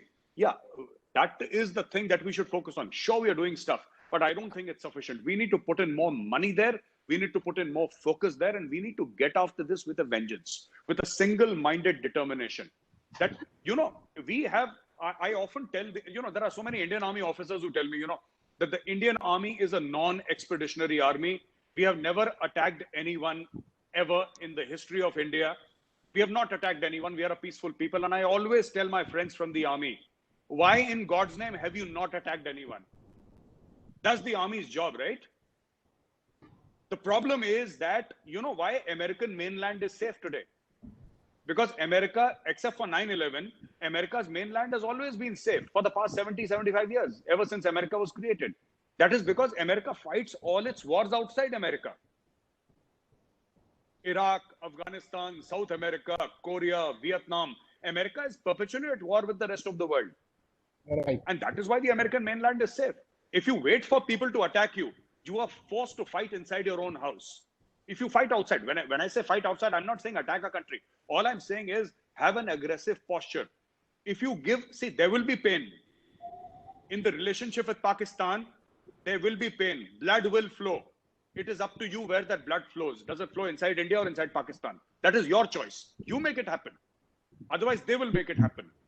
And there is no nice way to say it, and there is no nice way to go about it. You are right. Rakeshji, I want to endorse Major Gaurav Arya's point of view wholeheartedly. In democracy, there is one man, one person, one vote, regardless of their education, wealth, social status. So, unfortunately, we are so busy with our successful businesses and employment, we do not have the time to take part in democracy. So those people who have nothing to do, they get into politics and they can then influence the mind of politicians because politician does need the votes. But we have now tried to put that right with the Conservative Friends of India. We worked very hard. Today we have 4 members of parliament, cabinet members of Indian origin. At one time, Indians were not publicly spirited. We were kicked out of Uganda for that reason because we were too busy making money. Yes. So I want to give you one more point with Major Gaurav. Major Gaurav can solve the Khalistani problem overnight. His approach is very, very simple: carrot and stick. We need, because after all, they are Indian citizens, they are sons of India, children of India. They've gone astray. They have lost their way. So what we have to do in all over the British Indian mission in Canada, America. Open your door. Have a diplomat, intelligent diplomat, who's able to communicate. Come and tell us what your grievances are. Come and talk to us. But at the same time, we are a secular democratic country. Nobody can blackmail us. Nobody can force us to take extra advantage. We will give you what you need because we are one of us. Major Gaurav also said very, very rightly that this attack on Golden Temple hurt the sentiment of people pro-India, loyal Indian people, soldier of India who were there, because that was uncalled for, unwarranted. You can't do, two wrong don't make it right. Bhindranwala was wrong to make Golden Temple a fortress, amass ammunition, arms there, then to go to Indian army, professional army, could have surrounded the Golden Temple, cut off electricity, cut off water supply, cut off food supply, cut off everything, and bombard those places with tear gas. Day and night tear gases, they would be coming out like rats from a bill, so from a hole. So therefore, heavy-handedness with army should never ever attack her own citizen, her own citizen. Army is there to defend the borders of our country, not to suppress or oppress people or to use force. So, Major Gaurav, I salute you. You have the courage to say so many things you said, which no politician can say, and no people want to say. Yes, mistakes are made from both sides, but the mistake of government of India are on a very high magnitude, because they had the resources, they had the ability to sit out. They don't need. We have no deadline to meet. So now there is a chance. We should now say to the Khalistani, come and talk with us. What is your agenda? You're not going to get an inch of India until you get a Lahore, first of all. So come and talk to us. If you want to get a Lahore, we'll support you. But at the same time, after Lahore, we'll consider your request on a merit. But in the meantime, if you have any genuine grievances in Punjab, within the Constitution of India, we will deal with you, look after you. And otherwise, what you're doing, you are becoming a negative person, negative force. Your mind is going. You are also damaging the minds of youth. Instead of getting good position, they'll end up in jail, and they will end up treated like criminal. So your choice is your. Look at a bigger picture. The bigger picture, you want to destroy the prosperity economy of Punjab, or you want to build Punjab. Choice is yours. Thank you. Thank you. No more direct questions to the panelists participant. I think Rakesh. Yes. That and tell Sam, I have a question for you. I am asking the question, Pipendra here. I had a technical difficulty. Sukhi Chahalji, 1 second. Let me ask you a question. The question is this. You talked about Pakistan and how Pakistan is. In fact, Gaurav Arya ji also raised this issue about the minorities in Pakistan. What are your views on this, religious persecution that the Sikhs go through in Pakistan, and also the human rights violations that happen? If you could just share your views on that, please. Oh, definitely. Thank you very much. Very important question. As Mr. Gaurav Arya and also Major Remy Ranjan mentioned, I 100% agree with both of the points they have made. But I would like to, before I answer your question, I want to add one thing more, that it is not the activity of the rascal, but inactivity of the good people which can destroy the society. This is exactly happening inside the Sikh community.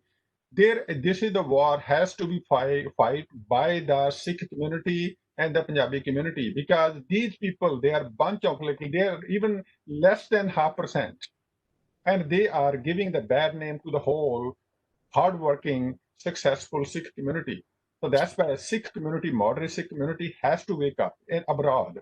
They have to take on them actually, so they have to challenge them, and so then this issue can be resolved. But at the same time, so there's just some outstanding issue, as I mentioned earlier, the attack on Darbar Sahib and procedure like the genocide, we say, in 1984 of the Sikh people, right? But on the another side, I want to make this one. BJP government, I give the really good the credit to Mr. Amit Shah and Narendra Modi government, because whatever they have done for the Sikh community, but somehow somehow, whatever they have done, that message has not been delivered to the Sikh community abroad properly.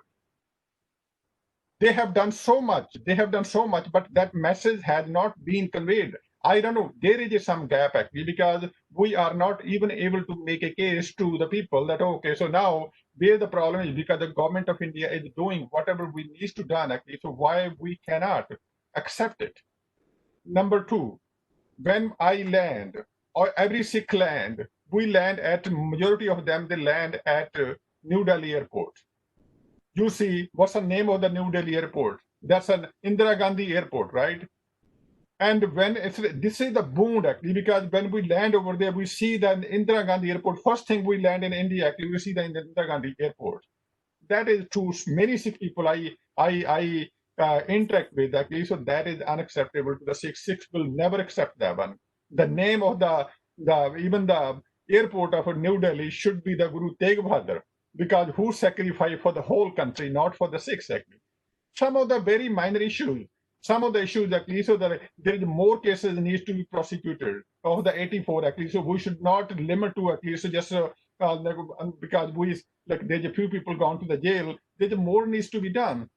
And also, we have to find the closure, whatever we have done, the blunder we have made, the government of India, past government of India have made by attacking the Darbar Sahib. These are the some issues that has to be discussed. We have to involve, we have to encourage all the moderate people. Let's have a dialogue. Without the dialogue, we will not be able to find the solution. So that's why these people, they are running away from the dialogue. So that dialogue is very important. That's what I want to add into this one. Thank And you. also, Thank you, sorry, your question on that. regarding the persecution of the, this is exactly Yeah. because they don't want to talk about the persecution, because they love to talk about the human rights and the violation everywhere. Actually, they don't want to talk about what is happening in the Sikh world, what is happening with the other minority inside Pakistan. Even like last year, the one Granth's daughter was kidnapped and she was converted. They could not even dare to even challenge these people, right? So the 22% minority was there in 1947. There's less than 2% left now. Where have they gone? So they have to, because they don't want to say anything bad or negative about the Pakistan, because they cannot even speak the truth. So that's why I used to say, Mr. You go to Lahore, at least you can have a discussion with these people. For him, it's because he's bringing so much shame to the Sikh community. Every day you put the, like, I will give you $100,000 if you put the Khalistan flag on the Red Fort. I said, I will give you $250,000 if you come with me and you put the fort by yourself. Why are you targeting the Sikh youth over there, the innocent Sikh youth? And now he's saying, okay, you guys, like, all the Sikhs should not be like serving in the Indian army. How shameless these people are. And now they are saying, actually, so if you do this, and we're gonna give you $5,000. If you do the ardas at a Kal Tassav, I'll give you $5,000. They are trying to buy, because they have a money. They have so much money. They are trying to buy the people from the Sikh community. So that is the shame. These are the day. That's not what the foundation Guru Gobind Singh has built for this community, and that has to be challenged. Kapil, thank if you you. want to take up other questions, please. Yes. So Bipindra ji, with your permission, can I ask a question? Please go ahead. Yes. You can So all the participants use questions from now on. Yes, yeah. I just have a question to Major Gaurav Arya. Sukichal, you were telling that India should be very aggressive the way the Israelis are. So Gaurav Arya, do you feel that it is high time that India should get into an extremely aggressive mode, the way Mossad acts? So similar to that, do you think that India should get into a highly aggressive mode in order to counter these issues, whether it is Khalistan or any other terrorist related issues? Yeah, I would just like to say that you cannot fight Mahabharata with the ethics of the Ramayana. Please understand. If you're fighting Mahabharata, you cannot fight it with the ethics and the morality of Ramayana. Let's be very, very clear. You're saying extremely aggressive. I'm saying extremely aggressive should be the only mode of the Indian government. There is no other mode. Today, China is surrounding you. Pakistan is sending terrorists. You know, all these things are happening all over the world. We are surrounded by enemies, two irresponsible powers that are not democracies, which are nuclear armed powers, both of whom with which we have fought wars. With China, we have fought, you can say 1.5 wars, 1962 and 1967, which was a skirmish. With Pakistan, 4 wars. When are we going to realize that there can be no permanent peace with Pakistan and China? You might have trade with China, but at the end of the day, you must realize that they are your enemies. As far as reaching outside to these countries are concerned, you must have an very, very aggressive posture. To do anything in this world, you require 2 things, right? Number 1 is intent. Number 2 is capability. India has the capability. India needs to find intent. Once you have both intent and capability, the world will come to your doorstep. The problem is we are always thinking that, somehow we will explain to people and people will understand. No, लातों के भूत बातों से नहीं मानते. You should have that clear. The people who are your own people, talk to them, engage with them. These are your own people, even if they are misled. Talk to them, engage with them. These are your brothers. But people who wish to do harm to India, please understand, you must talk to them in the language they understand. सवाल जिस जबान में पूछा जाए, जवाब उसी जबान में देना जरूरी है. Fantastic. Can I add one thing? Can I add one thing? Yes, please, Terry, go ahead. Yeah.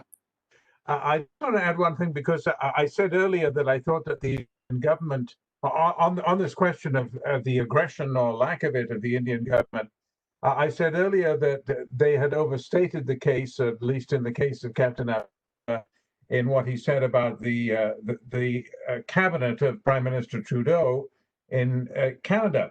There is, however, another side to that, which I should mention, and that is that Captain Amarinda's more aggressive stand did achieve results.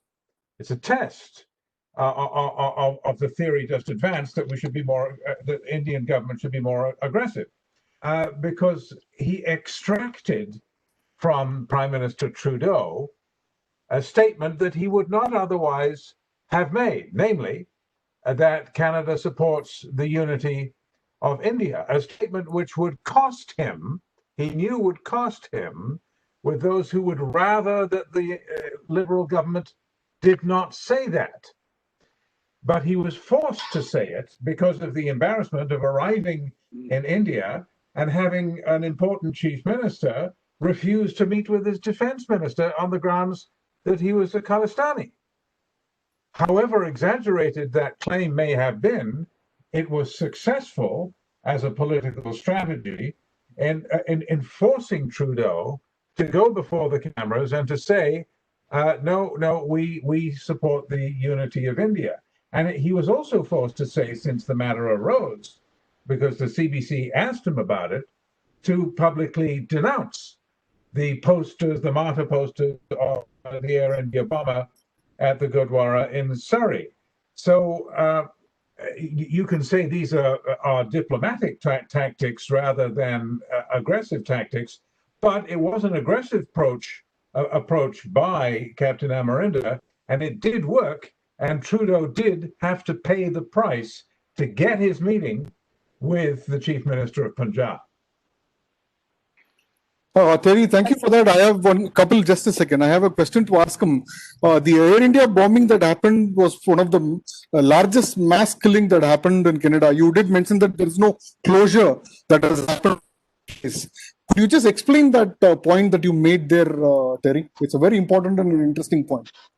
Well, there's no closure to this case because the Canadian government was naive and blind when it had welcomed into Canada as an immigrant to Canada Tajinder Singh, who was already a wanted terrorist. He was already wanted for murder of 2 policemen in Punjab. He was flagged as a dangerous international terrorist by the Indian government, which demanded his extradition from Canada on these murder charges. Canada had refused, as Germany had already refused when they had him briefly in prison. Canada refused on these grounds. This audience will be amused by these grounds. Canada gave as its reason for not extraditing him that India did not recognize the Queen as. And people are shaking their heads. What? What did that have to do with that? It's crazy.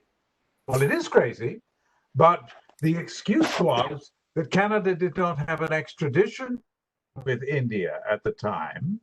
The only extradition treaty applicable was the overarching Commonwealth Agreement, and under the Commonwealth Agreement, India did not recognize the Queen as its head of state, as Canada does. And this was the sort of bureaucratic, crazy, medieval excuse that Canada gave for not extraditing him. Then they were naive about the plotting of the bombing. They didn't translate. They already had wiretaps. They knew he was a terrorist. The Secret Services knew that he was a terrorist. They knew that he was planning something. They didn't know what. They wiretapped him. For months before the bombing, the Canadian Security Services actually had a wiretap on Talvinder Singh Parmar's apartment, his house in Burnaby. And they still didn't figure out. They didn't translate the wiretaps. They didn't take it seriously enough. They didn't do their job. But after the bombing, when they did know what was going on, they still failed to bring a proper prosecution. They let the defense, when they finally did have a prosecution, after Parmar had fled, after he had already been killed by the police in Punjab, they still didn't organize a successful prosecution, and they allowed threats and actual assassination of witnesses to succeed.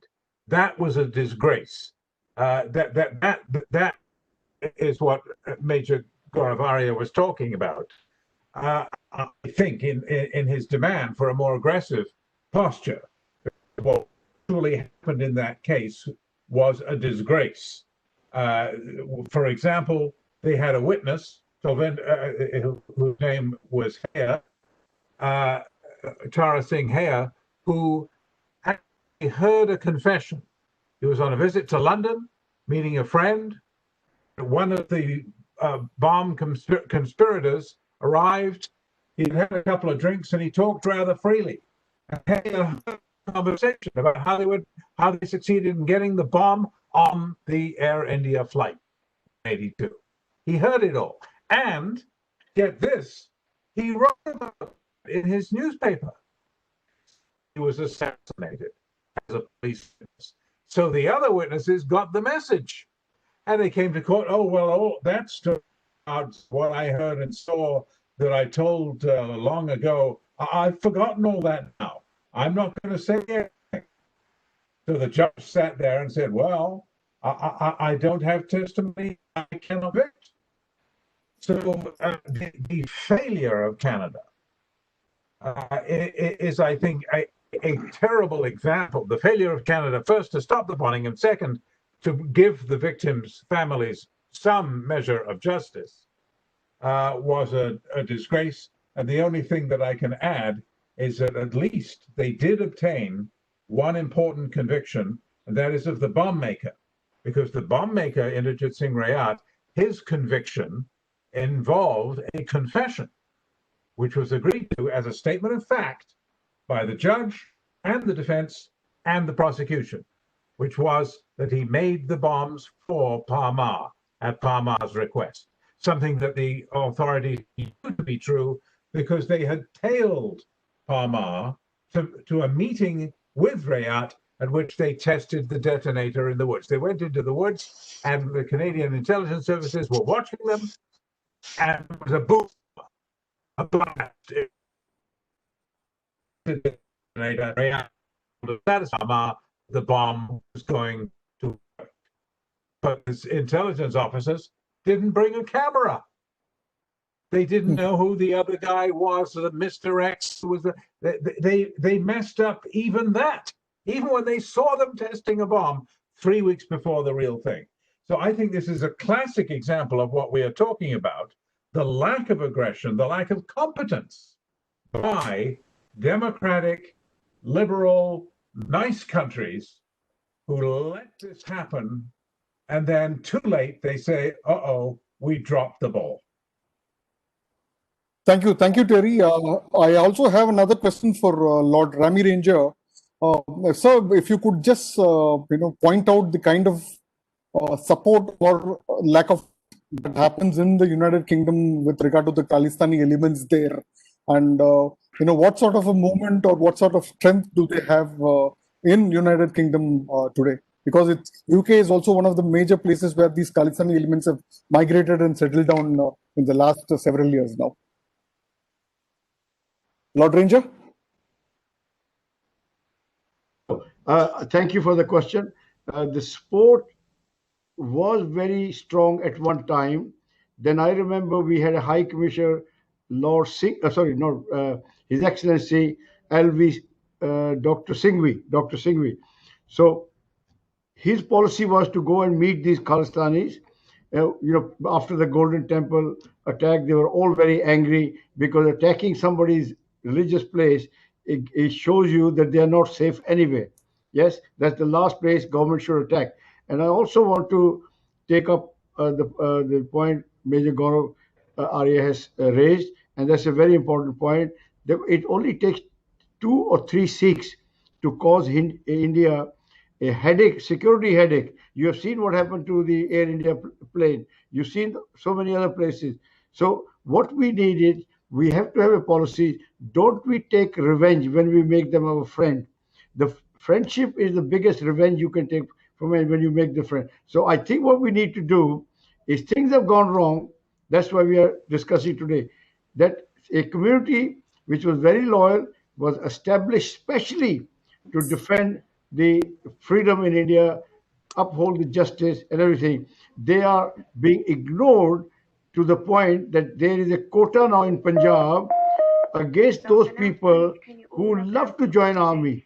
That is their tradition, because the Guru is still that spirit in them to defend, to go on adventure, go into the army. Now the government of Congress government fixed a quota on those Sikhs. When you keep a good person down, you keep yourself down. What these Sikhs have not done, they moved to Canada, they moved to Australia, America, UK with anti-India feeling. And other Sikhs in Punjab are on drugs. They are unemployment, unable to join the Indian army. Otherwise, they used to become patriotic soldier, disciplined soldier. So I request all of you influence people to write to Rajnath ji immediately if you want to see justice done. Okay, Rajnath ji, if a child wants to join the army, under the secular constitution, we should not discriminate. We are dividing India ourselves. They say Punjabi cannot buy land in Himachal or Jammu and Kashmir. Well, now it's different, but still there is a apartheid system exists in Assam or Arunachal, where you will discriminate against a fellow Indian that you can't go and buy land there. This is not the way to unite India. So the government politics should not be based on promoting themselves or to winning election. It should be promoting a cause. The cause, the unity of India is the greatest cause. The defense of India is the greatest cause. The peace, harmony of India is the greatest cause. So that is what we should be looking at. So I would request that we should get rid of this quota system, which is sending disillusioned Sikhs to countries, and they're working against us. So that's number one. Number two, can you imagine Kashmir was saved for India from Afghan by Maharaja Ranjit Singh. His general Zorawar Singh was there to defend Kashmir. Then in 1948, when the Kabilis, sponsored by Pakistan Army, came, the Sikhs, 2%, made a very big contribution in defending the Kashmir for India. Then they fought in 65 war, then they fought in 71 war, then they fought in 1990 war, and they captured Tiger Hill for the government of India. And then to tell them the Punjabi language is not a part of the curriculum in J&K, it's another insult to Sikhs. Then you want Sikhs to be loyal to India when you don't give them equal treatment. And none of you people will now pick up a letter and write to them, I'm all right, Jack. I'm not, it's not affecting me, but remember, it's affecting Mother India. So each one of you should. Now we have a social media, we have a Twitter. I'm sorry to jump in, but can Lord Ramiji please Shah, stick to the Shah, please. Shah, please. You will have to put the question on the chat. I will ask the question. You cannot ask them directly. No, I'm saying. I stated it already. Please, can you just? Yeah. Please, can I finish by saying? So therefore, my friend, we are all Indians. We should not discriminate against anyone. We should be fair. And when we are fair, then there is no child in the family who will be unhappy because my brother got a cycle and I did not even get anything else. So therefore, I think you people are, the democracy is only vibrant when people are democratic. You know, it's a democracy is a government for everyone. You all have to take in there. And I think we are working on the Sikh Khalistani issues. We will get them back into mother's lap. They have to come back for the sake of their gurus, for the sake of our heritage, our history, our legacy. It is a total unacceptable situation when these people are giving the Sikh community, the most loyal community, hardworking community, giving langar to people. I believe none of you depends on the langar of Sikh gurus, but there are some Indians, they only get one meal, only thanks to the generosity of these hardworking community. Let's not alienate them. Let's bring them on board. Let's send them to Chinese border and let's show the Chinese what we can do to them in return. So that's all I say. Please help me to help our great country, India. Bipindraji, with your permission, one of the visitor, he has a very interesting question to Terry Milowski. So his question is based on this report. Will the government of Canada, act very seriously and then, stop harboring the Khalistani terrorists as well as, cut off their funding? So what is your take on this? So based on this particular report. So this is one of the questions by a visitor. I would say that the government is doing the little that it can. It can't do much more because, first, you cannot deport Canada, Canadian citizen. You can't kick out Canadian. This is not unusual. This is not special to Canada. Second, we have no evidence of terrorism in Canada. We have evidence of people who revere, venerate, and glorify a terrorist. It's not illegal. We have free speech, thank God. Thirdly, the security services are vigilant and are much more educated than they used to be at the time of Air India. 35 years has passed. They're a little more hip now. So, for example, very recently, as a colleague of mine recently reported, there were a couple of Sikh gentlemen who had discovered that they were on a no-fly list because the security services had put them there. They had put them on a no-fly list. I'll ask you one last question. They're currently in court fighting. Okay, fine. Thank you so much. They're being on the no-fly list. Sorry, my audio is a little crazy. So, although I say that the government has some justification for being limited in wanting to, since we don't have evidence of actual terrorist plots, we do not have terrorist attacks. They are more sophisticated and clever and subtle now. You may say that to put up a martyr poster and worship Canada's worst ever mass as a hero is a disgrace. You may say that it's a sign of terrorist sympathies. But it's hard to say that's terrorism. It is free speech. It's wrong, but it's free speech. So I don't think that unless there's something going on that I don't know about, which is not impossible by any means, I don't think there's much more that the government can do in terms of stamping out terrorism in Canada. evidence that there is any terrorism happening in Canada. Of course, that's what we said in 1985 too, and we were wrong. And we found out we were wrong. But at the moment, I would be hard pressed, and I think I would know, to point to anything other than the martyr posters, which is a sign that the government should do more. I local politicians should say, look, we're not going to go to your Vaisakhi parade until you take that poster down. There are all kinds of things short of the old model of you're plotting a terrorist attack, we're going to send the police. Now we're in the information age and in the disinformation age. So we have to fight with different weapons, not just send the police and arrest people and have them make a case that it's freedom of speech and win the case. That's the old, that's the new model that we have to master in all the democracies. We have to now fight an information war rather than a cops and robbers war. Thank you, Terry. I'm sorry that my microphone was not unmuted and I had to take a call. Okay. In fact, this will be the last question. I'll ask my friend Vinny Joshi ji from Chandigarh to ask the last question, and then Kapil will go on with other part of the programs. And Kumar Rakesh ji, I'm sorry, I cannot. No, I'm sorry. Vinny Joshi ji, please.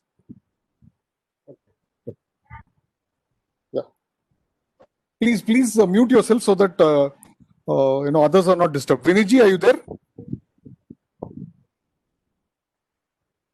Vinny ji, please ask your question. Vinny Joshi.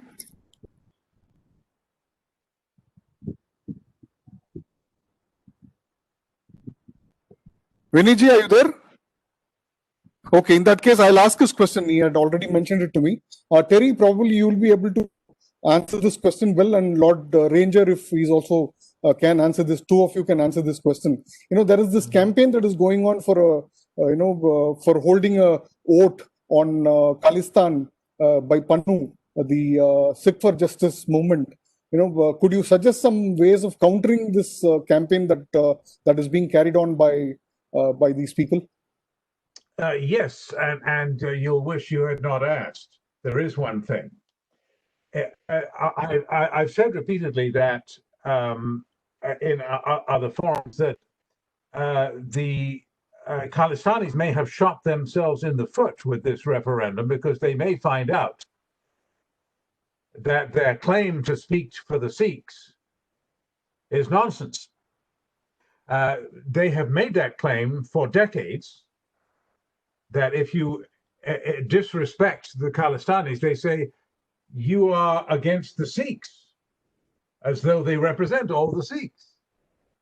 Clearly they do not, but they are now going to give us the means to prove it by calling a referendum. And you look at Canada, for example, we have 500,000 Sikhs, perhaps the largest Sikh diaspora in the world.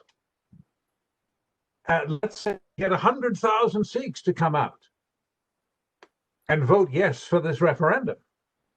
That would be a great achievement. You try getting 100,000 people out when this business is not front page news. Nobody knows what this referendum is in the wider society. The newspapers don't cover it. It's not on TV. It's a minority interest. You try getting 100,000 people. Let's say they all come out and said, yes, we want an independent state.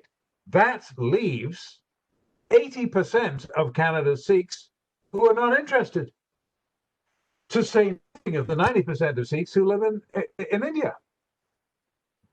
And apparently want no part of it if the voting record is anything to go by. So that's my case for saying why the Khalistanis may have shot, we don't know the result, but they may have shot themselves in the foot by exposing their own big lie that they speak for the Sikhs.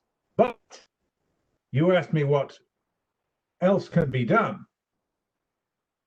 Well, India could avoid shooting itself in the foot by banning the referendum and criminalizing those who peacefully advocate a referendum, because they thereby give the Kalastanis an excuse. Well, you say we got low numbers. Of course, because of the Indian repression. They didn't allow the vote. So on it goes for another generation, another decade. It's not a bad excuse, is it? I mean, a lot of people will listen to that. Well, of course, the numbers were very low because the Indians wouldn't allow the vote. But if India was more self-confident, I mean, they can read the Punjab election results presumably as well as I can, and perhaps a lot better. I mean, they could learn that, we don't have anything to be afraid of. Most Sikhs apparently vote for Indian unity. They cheer for Captain Amarinder in Punjab. So let them have their vote. Let both sides campaign. Then the result would be devastating for the Kalastanis. So that's my suggestion.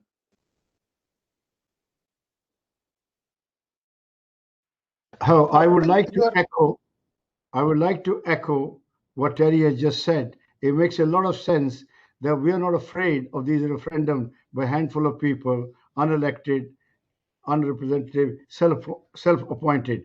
So I would go as far as that to invite them to form a political party, fight an election on a separatist agenda, and test how many people will vote for you or how many people will rebuke you.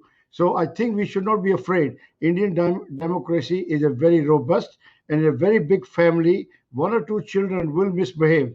So this is a normal. They're not all gifted by Almighty to think the same way.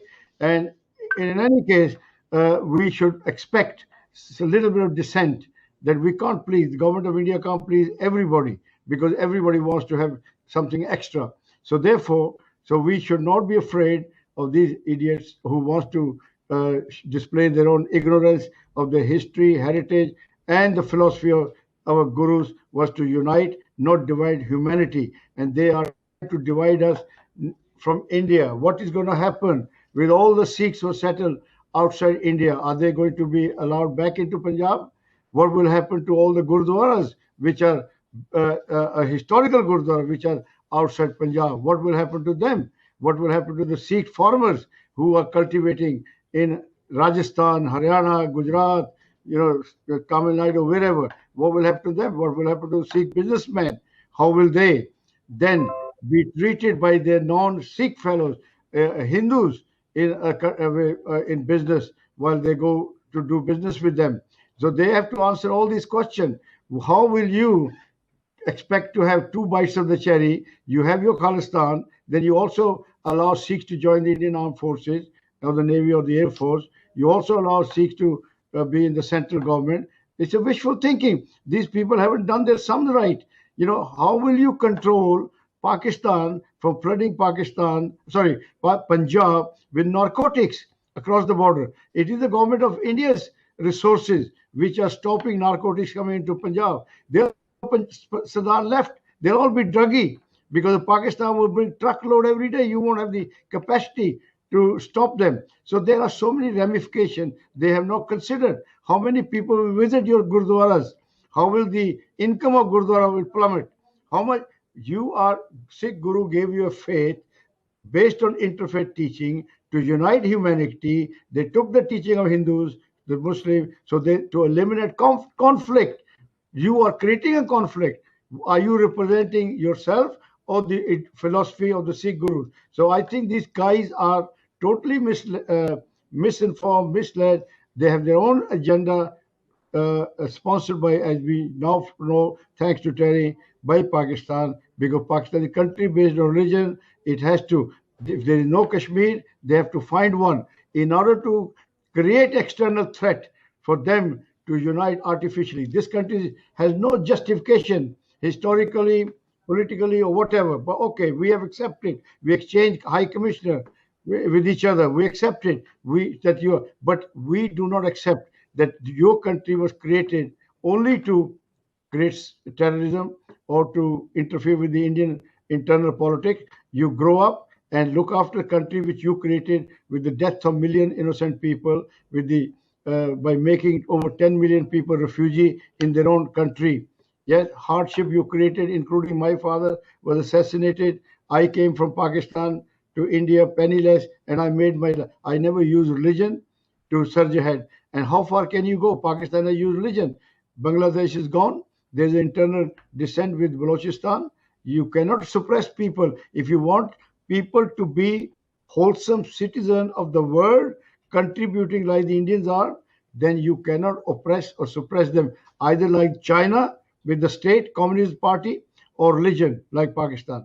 People should be allowed freedom to worship as they deem fit, freedom to wear clothes as they deem fit, freedom to eat what they deem fit, human freedom for which our gurus paid supreme, unparalleled sacrifices. I must add, it is never in the history where one leader of a faith goes out happily to be beheaded for the protection of another faith. That's a unique example. We should celebrate those kind of Sikh ethos, that we will defend tyranny and injustice. We are not the perpetrator of tyranny and injustice. Then we are insulting our illustrious gurus who gave us a philosophy which is respected not only by the Sikh but by non-Sikh. The government of India in a secular country has spent billions of rupees celebrating the 550th birth anniversary of Guru Nanak Dev Ji on an unparalleled scale. I was there in Kartarpur when Modi ji came. What more tribute a prime minister of a country pay, that he travel for 2% of population to respect your sentiment? Not only that, to respect the gurus who stood for India, respect the gurus whose universal truth philosophy is celebrated by everybody. The Guru Gobind Singh's birthday was celebrated on an international scale. The government of India is establishing university seats in universities all over the world to spread the message of Sikh gurus.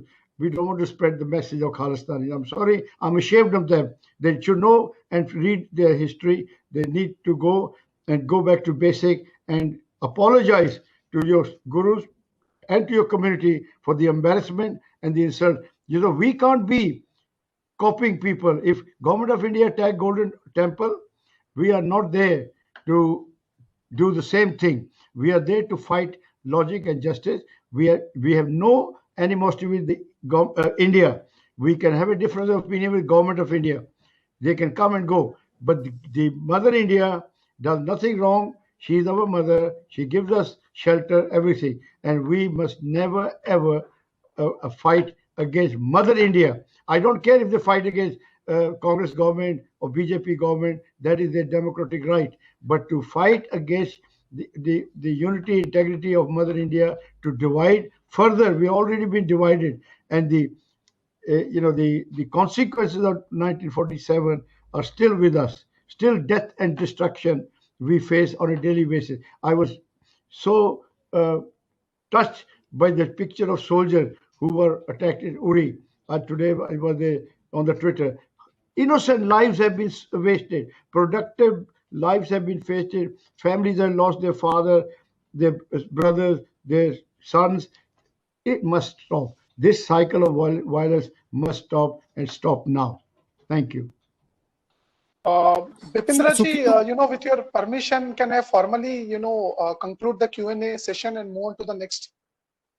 Yes, these are the concluding remarks by the speakers. So Sukhi Chahal will remark on the SKJ, Six for Justice movement's referendum, and then you can conclude the event. Sure, Sukhi ji, you want to speak? I would like to add to one, at least, so whatever Mr. Terry and Mr.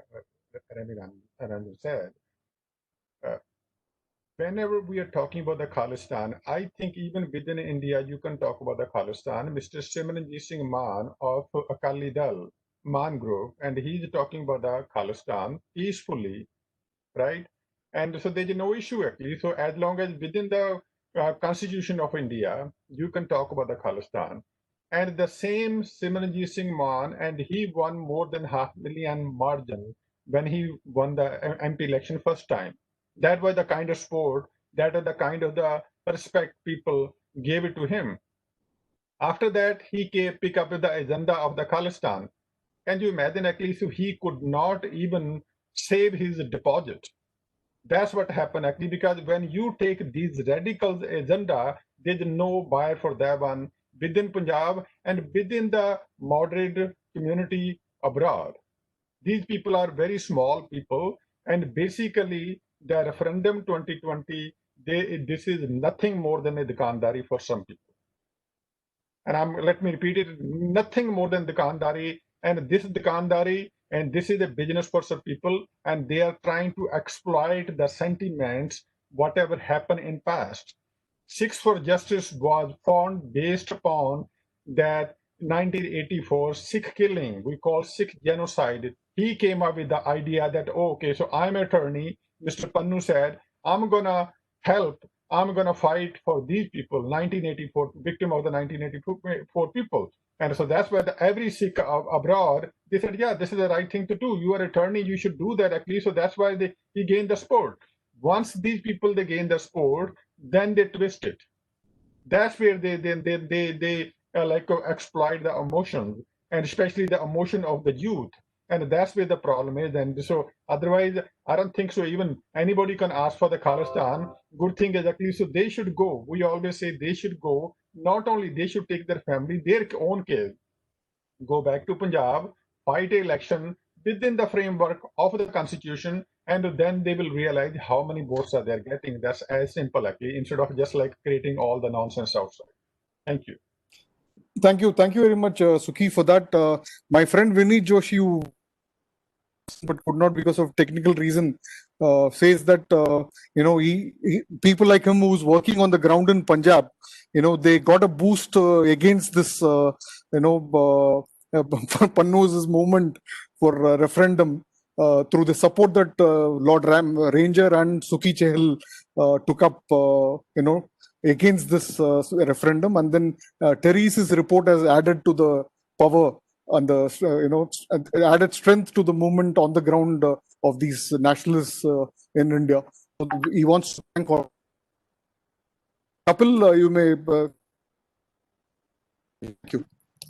Yeah, I'm really thankful, to all the speakers for great insights. So thankful. And finally, the summary of the event, I would like to request Tajinder Singh if he can give a brief summary of the event.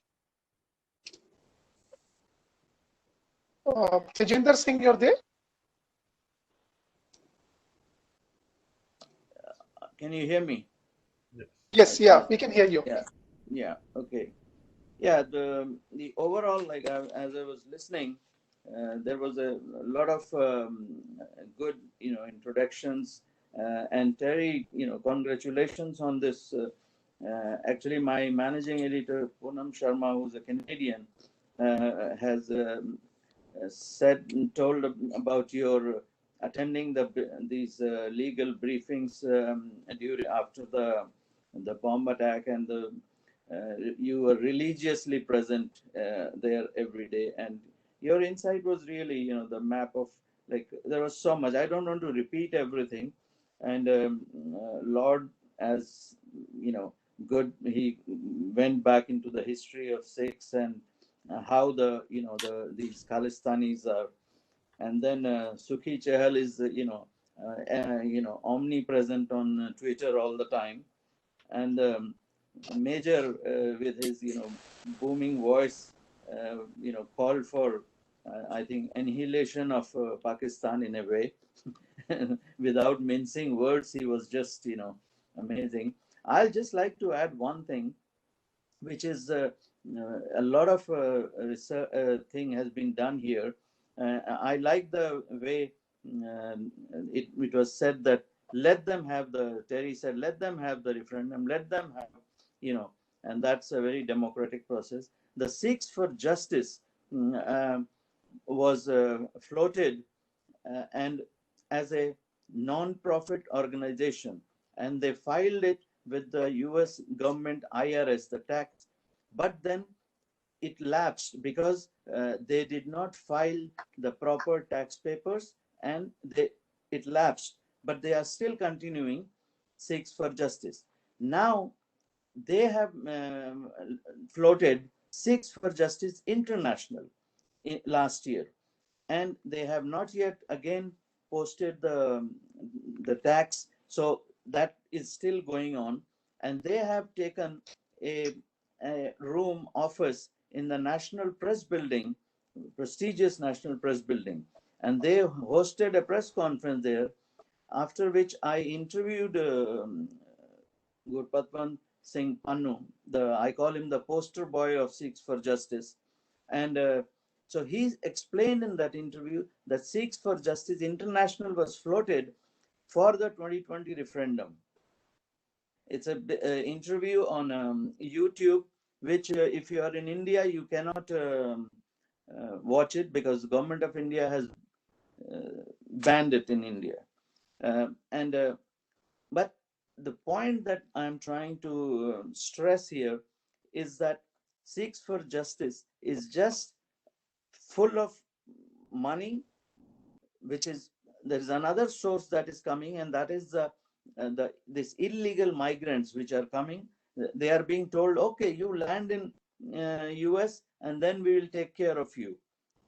If you go down to the Mexican border, and you will see so many these attorneys who are, representing Sikhs for Justice in a way, it's a complete mess. And the amount of money that they are generating, that's one of the major, it's not only the Gurdwaras, but this legal loophole also. And Government of India, there are a lot of suggestions which have come. So let the Government of India decide on that.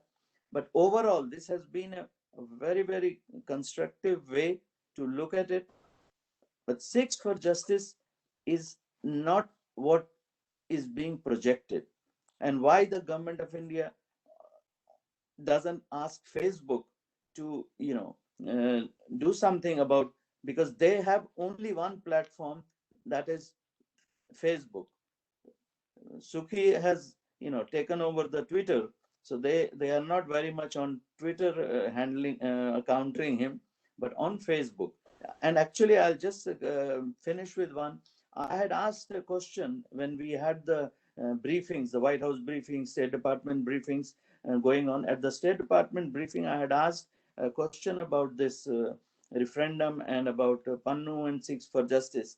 The spokesperson had said, as you all know, that this is, freedom of speech.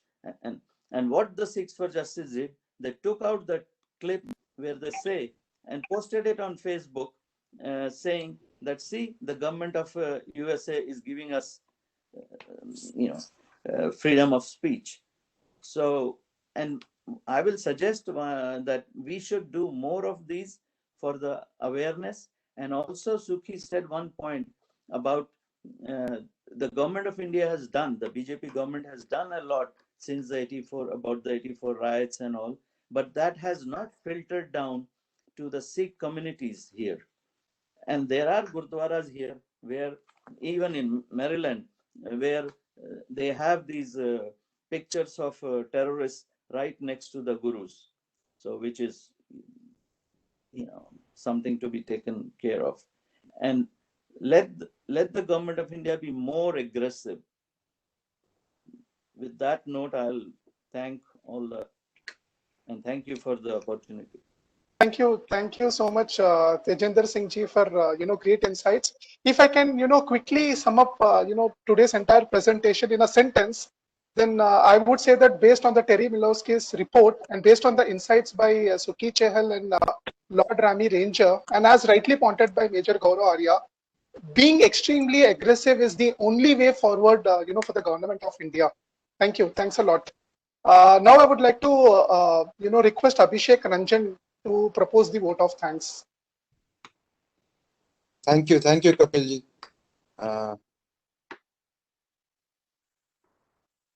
A very energetic and pragmatic discussion on the Khalistan terrorism issue. All the speakers, Mr. Terry Milowski, Lord Rami Ranger, Sukhi Chehal ji, and Major Gaurav Arya, and also to Mr. Tajinder Singh ji for the discussion.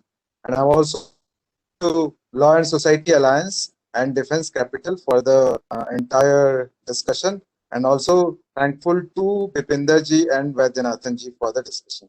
Jai Hind. Thank you so much, and thanks a lot to Bipindra ji and Kumar ji for working so hard and by coming out with such a beautiful presentation. So I would like to now formally conclude today's event, and I would also like to request Bipindra ji for any further announcements, please. Thank you very much. I wanted to personally thank Milowski ji, Lord Ranger, Sukhi Arya, and Tajinder ji for participating in today's discussion, and also enlightening and providing and sharing knowledge on the issue with all of us regarding Khalistani terrorism. The announcement that I have to make is that we have another event coming up on October 1st. This is going to be on democratizing China. So we'll post, since most of you have registered with us already, we will share the invite with all of you. If you are interested, please do join.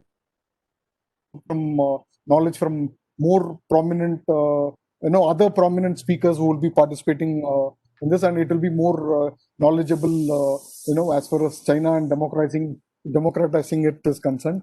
It's a tough job, but we intend to, carry on with that. Thank you all for the evening. Thank you, Sukhi Paji, for joining us so early in the morning at 5:30 a.m. to join this event. Thank you very much for that. Joining early in the morning at your end too. Rami Ranger ji, thanks for your time despite your very busy schedule. Major Gaurav Arya is a friend, so I don't have to thank him. I'll express my happiness over his participation. With that, we come to the end of this event. Thank you very much all. Pranams. Thank you. Jai Hind. Thank you very much. Thank you. Jai Hind.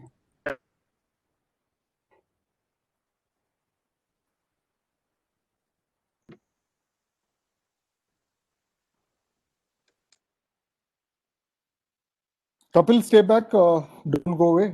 Kumar, stay back. Bala, stay back, please. Yes, I'm there.